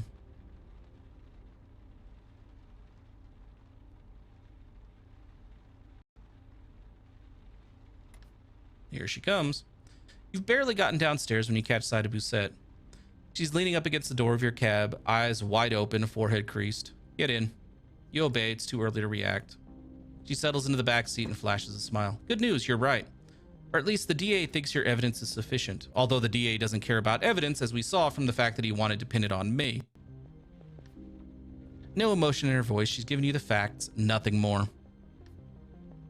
We're going to catch the Sandman tonight. She glances at her watch. In about 2 hours, we're going to make him leave his place. He's going to let you? Don't worry about us. She pulls some kind of pen out of her pocket that she puts in the little cubby just above the car stereo. This is a bug. I held up my end of the deal. Our deal is just between you and me. I can always break it, you know, go back to the DA, get you thrown in jail. This piece of shit. She shakes her head. Listen. She takes a dramatic pause and doesn't really know where she's going. I've seen you and heard you enough to know that you have a trick, a gift for getting people to talk. Our suspect is a dangerous man, a wounded animal. I need someone calm, someone I can trust. He might recognize you. He might think it's a twist of fate. Who knows? She looks away. A little girl and her mother are walking by the cab. Start a conversation. Stay calm. Get him talking. Nothing more. I'll give you a meeting point. We'll be there waiting to grab him before things take a turn for the worse. She sighs. Two teens walk by the cab and the intense smell of weed fills the cab. Bousset doesn't budge. I know you can do it. If you stick to the plan, nothing can go wrong. What if I don't feel like doing this? I throw you in jail. She rolls her eyes. Shit, I can't believe you're still talking back. Look, man, I sign a couple forms and you go back to jail for 10 years. She snickers, the kind that makes you grind your teeth. She lays her hand on the door handle. You pick the suspect up, drive to the meeting point, and you're free. Easy as pie. She gets out of the cab, slams the door, and walks quickly away. Shit, shit, shit. You hit the dashboard. Intense pain spreads through your hand. You grab the keys in the ignition and turn. The motor comes on. Your night is about to begin. Your last night. I can see why they give you the option when you finish the case to just disappear. Because you know this bitch is going to basically... every time she has a case that she needs to solve in Paris, she's going to get you to do it. Because apparently she's too damn incompetent to do the job her damn self. I'd rather talk to her than him.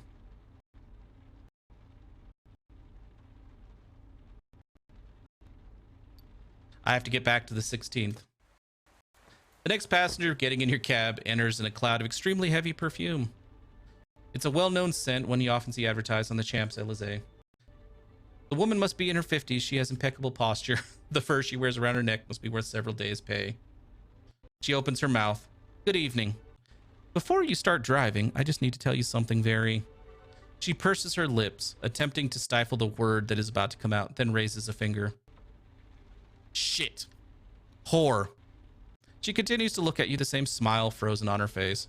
She's just shouted gibberish at you, but her face hasn't budged. It's like she isn't even aware of what she said. She purses her lips even harder.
Okay.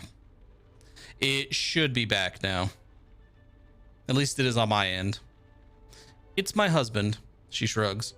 Married for 25 years, 2 kids, a house on the coast, all sorts of fun plans for the future then. A sad smile flashes across her face. Eat shit.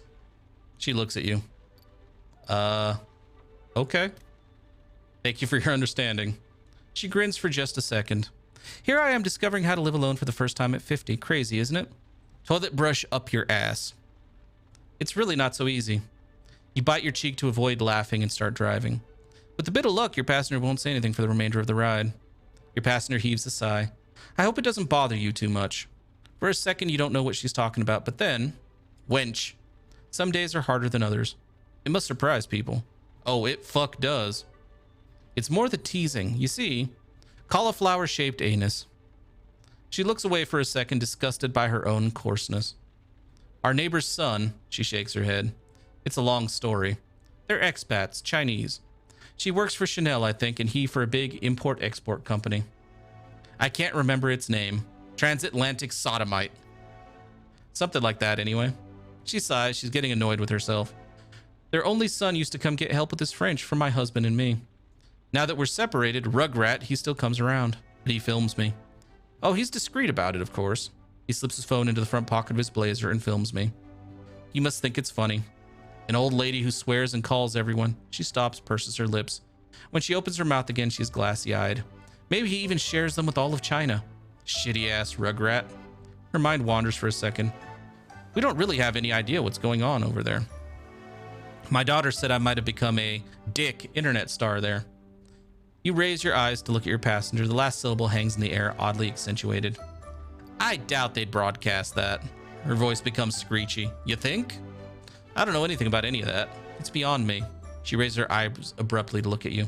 And plus, death pee. And plus, I'm not a good influence on the boy. He's learning swear words. That's no way to learn a language. I disagree. Especially not French. The language of love, the language of poetry, of ballads. She smiles a very sad smile at you. Dick cheese. Her smile vanishes. That's why I no longer see my grandchildren. My son thinks it's better we wait until it passes. I think he's right. She stares right into your eyes. You can tell she doesn't believe what she just said. They don't support you? Yes, of course. Jean Roland is a dear. Felches. But I don't want to bother him with this. He has his problems and I have mine. She lets out a little laugh, clearly designed to end the conversation. You're not far from your destination. In the pack, your passenger's dousing herself with perfume. The smell is dizzying, overpowering, and oppressive. Please don't do that, lady. Does this bother you? You're fine. You're getting out of my cab in a second. The reason I say no is I would have the last time we had this conversation with her, I went with the other option, telling her it's overpowering. She blushes briefly. I've been wearing this hairy ass perfume for 25 years. It's such a part of me, I don't even notice it anymore. It was the first present my husband gave me. Suits you. You can see the surprise in her eyes. She averts her gaze like she's trying to hide her feelings. Thank you. Russian whore. Hey now. You pull up in front of her building. She hands you the fare but doesn't move. Everything all right? Yes, it's just I'm always anxious about going home so late. No one is there. Cunt. No lights on. Every noise seems suspicious. Flabby vaginal queef. She pauses. Could you wait until I'm home before you leave? Her voice, suddenly very deep, has a tone that makes your hair stand on end. Sure. Thank you. Your passenger leaves the taxi and walks toward the lobby of her building. You watch her every move as she walks the dark meters between your taxi and the door. You chose not to mention that you do this for all of your clients. Since the attack. Since you got hurt. Since you can't sleep like you used to anymore. She waves to you as the door closes. You have just enough time to get a glance at the white marble and shiny copper stairwell. The door slams. Yeah, she pays well, though. And there he is. Can we manipulate this dude so it's like, okay, I'm going to take you to the cops, but there's one particular cop. You'll know her. She's a bitch. She looks like one, too. Try to stab her before they arrest you. Shoot her. Do whatever. Yeah. That's where I'd like to see it go at this point.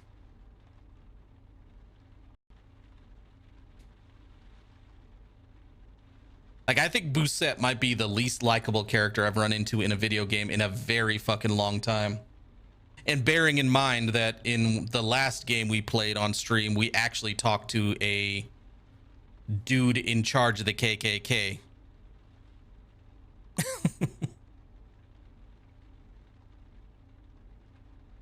I'm gonna need your services. Yeah, the bug was in the car when she said she could frame us.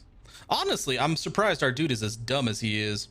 Like, our main character, it's like, after she threatened to frame you the first night, why wouldn't you start recording everything? Every time she showed up, it's like, you know, even if she doesn't notice, just go ahead and hit record. As soon as she shows up in your cab, it's like, hey, bitch, how's it going?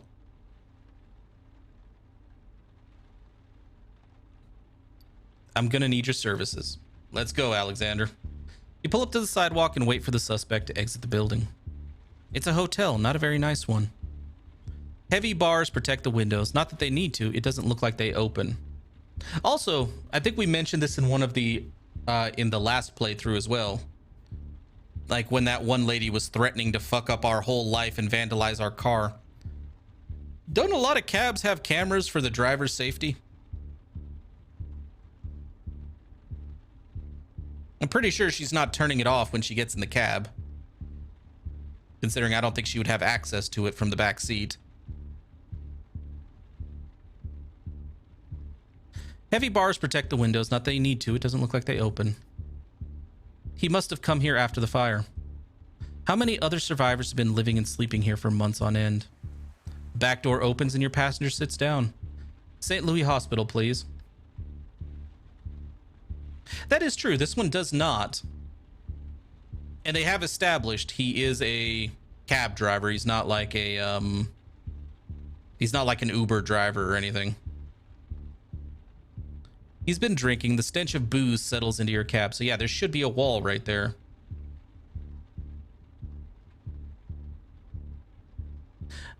But would that apply to like the cab camera?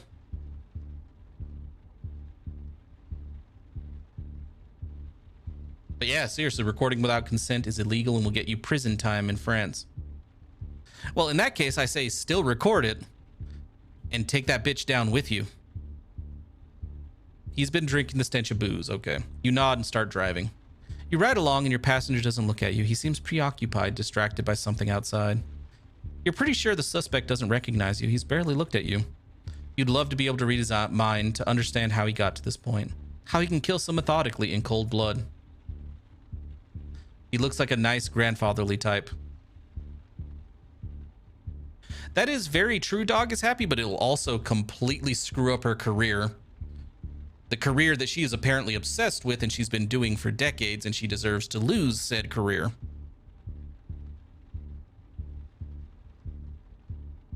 So, yeah. All the stuff she's done and is threatening to do, yeah.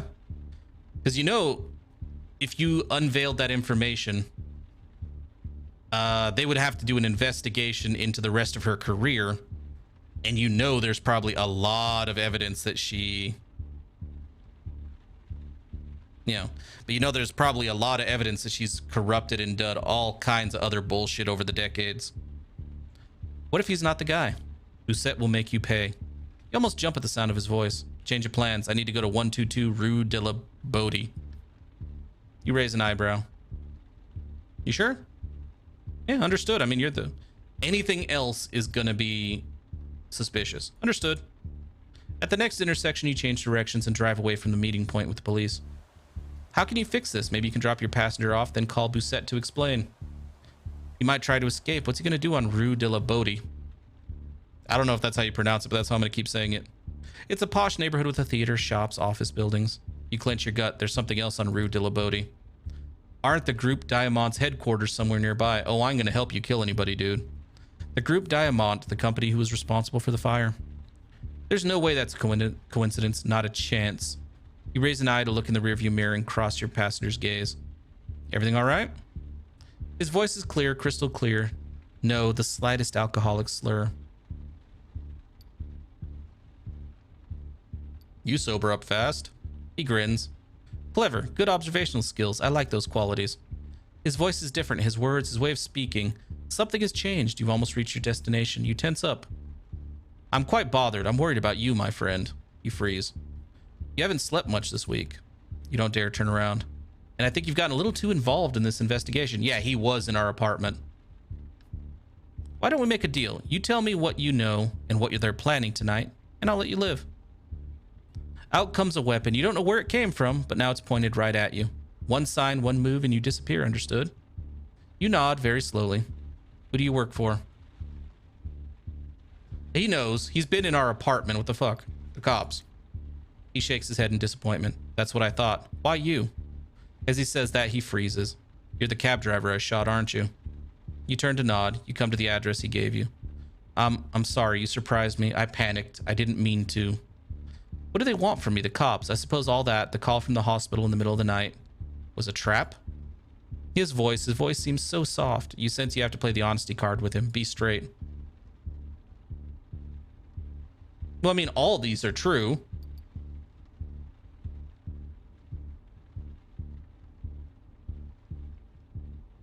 Be straight. Yeah, they want a confession.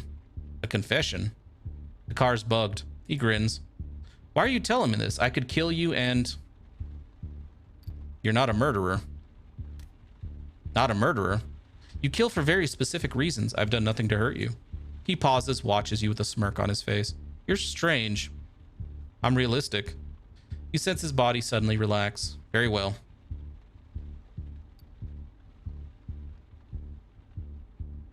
I'm going to keep driving because we're at that location. You start driving. Doucette must wonder what you're doing. A drop of sweat drips down your spine. Listen very carefully to what I'm going to say. I have no regrets, not one, not for any of my victims. Each and every one deserved to die. They lied, they turned a blind eye, they caused the death of more than 80 people. And for what? For money. I know. Good, you get it. He adjusts his posture, a mere detail perhaps, but you notice it. His weapon is still right there. Though, when he starts speaking again, his voice is slower, like he suddenly got 10 years older. I broke into your place, you know. I saw your wall, your files. There were two possibilities. Either you worked for the cops or you worked for the Groupe Diamant. But I figured the Groupe Diamant could afford to hire a private detective. And I saw you sticking your nose into things left and right. Each time I moved forward, there you were, sniffing around. I needed to know more about you. He freezes, shaking. You must think I'm a little nuts, right? He doesn't wait for a reply. I started killing because no one was doing anything.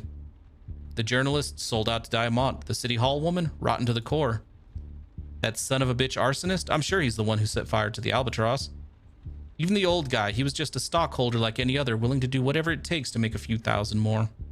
His voice becomes screechy. Let me ask you, what was it to him? He was already a millionaire. My life doesn't change when I find a penny in the gutter, does it? Remain discreet. You nod. This is no moment to disagree. I was a soldier, you know. Yes, you probably know that already, though. You checked up on me. Yeah, I do. Indochina, I was barely 20. They gave me a rifle and some bullets. They pointed to 3 guys in a field and said, those are our enemies. You have to kill them. So, I killed them. He paused. He watches a woman walking by outside. She's completely unaware. I mean, I would hope so. When I discovered when I discovered what we were fighting for, it was too late. And when I came back to France, I was treated like shit. No one gave a damn about us.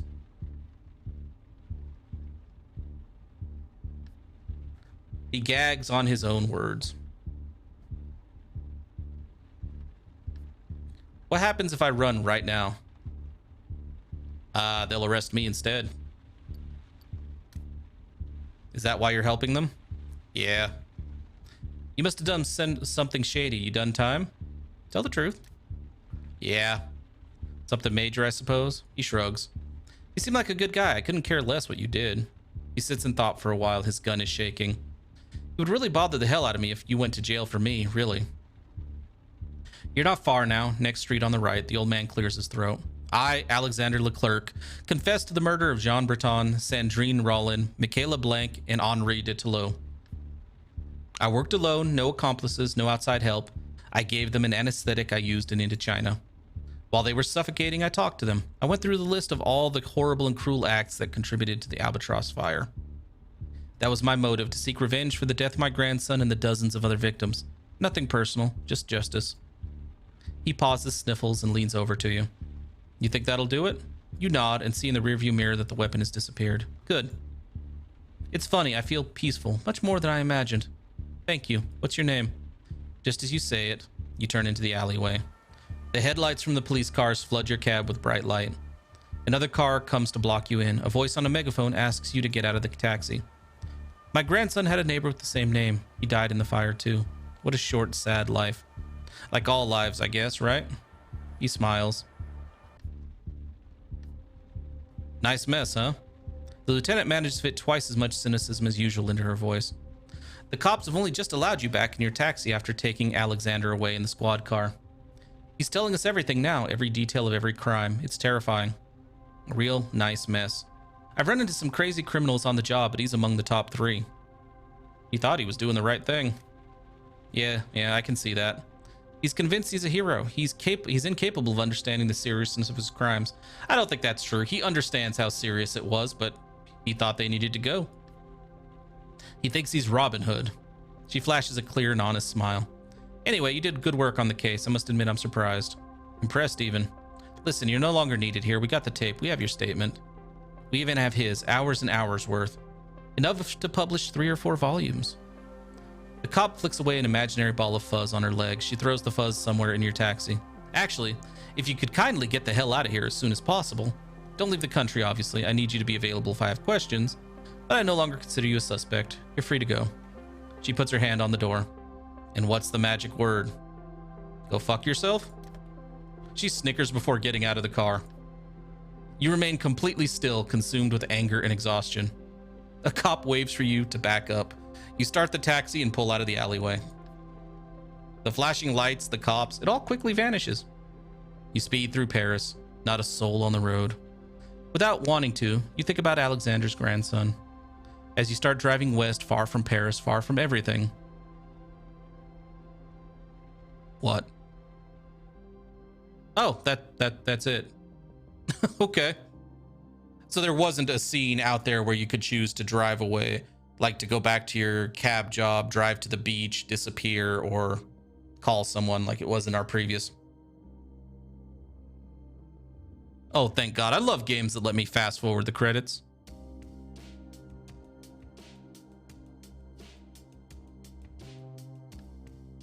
The sun, oh, it comes up now. The sun is about to come up. You drove all night long with your windows open. You're so tired, your chest is tight and your eyes are heavy, but you can't stop. Not now. You're gonna run out of gas soon. The light went on about 20 kilometers back. You're somewhere in Normandy. You pull over onto the shoulder and get out. There's almost no traffic.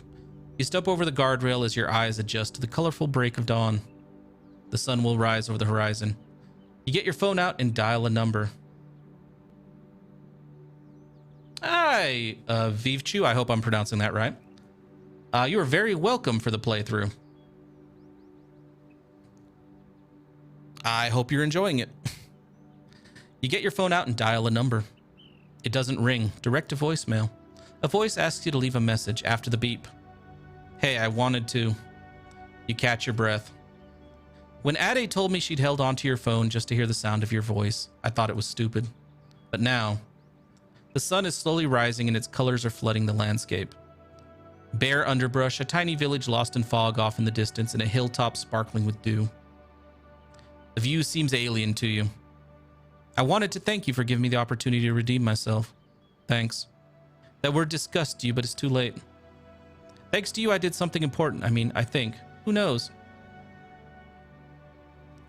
Silence. Your head is spinning. You haven't spoken to your brother in years. Well, in a matter of speaking, you grin.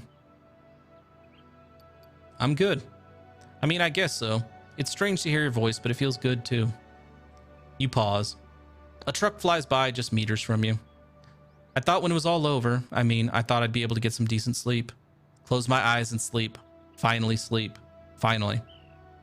But sleeping, it's just a break. It doesn't put an end to it. It all starts up again as soon as a voice cuts you off. You've reached the maximum time limit. Please. You hang up. Your phone feels heavy in your hand. What the hell is a potato chew? Dog is happy. What should you do now? There's a broken fence in front of you leading to a small footpath into the woods. Behind you is the highway leading to the sea. Oh, those are our only options? I think we'll disappear this time. I would have called Patricia if it gave us that option, but I think we'll try disappearing this time. And then for the third case, which I'm pretty sure I'm going to do the third case, we'll just probably skip over some of the conversations that we've seen before. I'll do the get back into the car and go to the sea. Let's disappear. You start walking. With quick hands, almost mechanically, you toss your phone to the left and your car keys to the right. With each step you take, you feel freer, lighter. Just a few more steps and you'll disappear into the woods. The trees slowly part like they're letting you through. There's got to be something for you out there. Yeah, I think disappearing, like after you talk to Bousset some more, I think disappearing is definitely the right call because, yeah, the dude's going to basically keep getting screwed over by Bousset every time she thinks that a cab driver would be useful for her next investigation. Like, he's never going to get any peace in Paris, period. I wonder how many people we have left on our Passadex.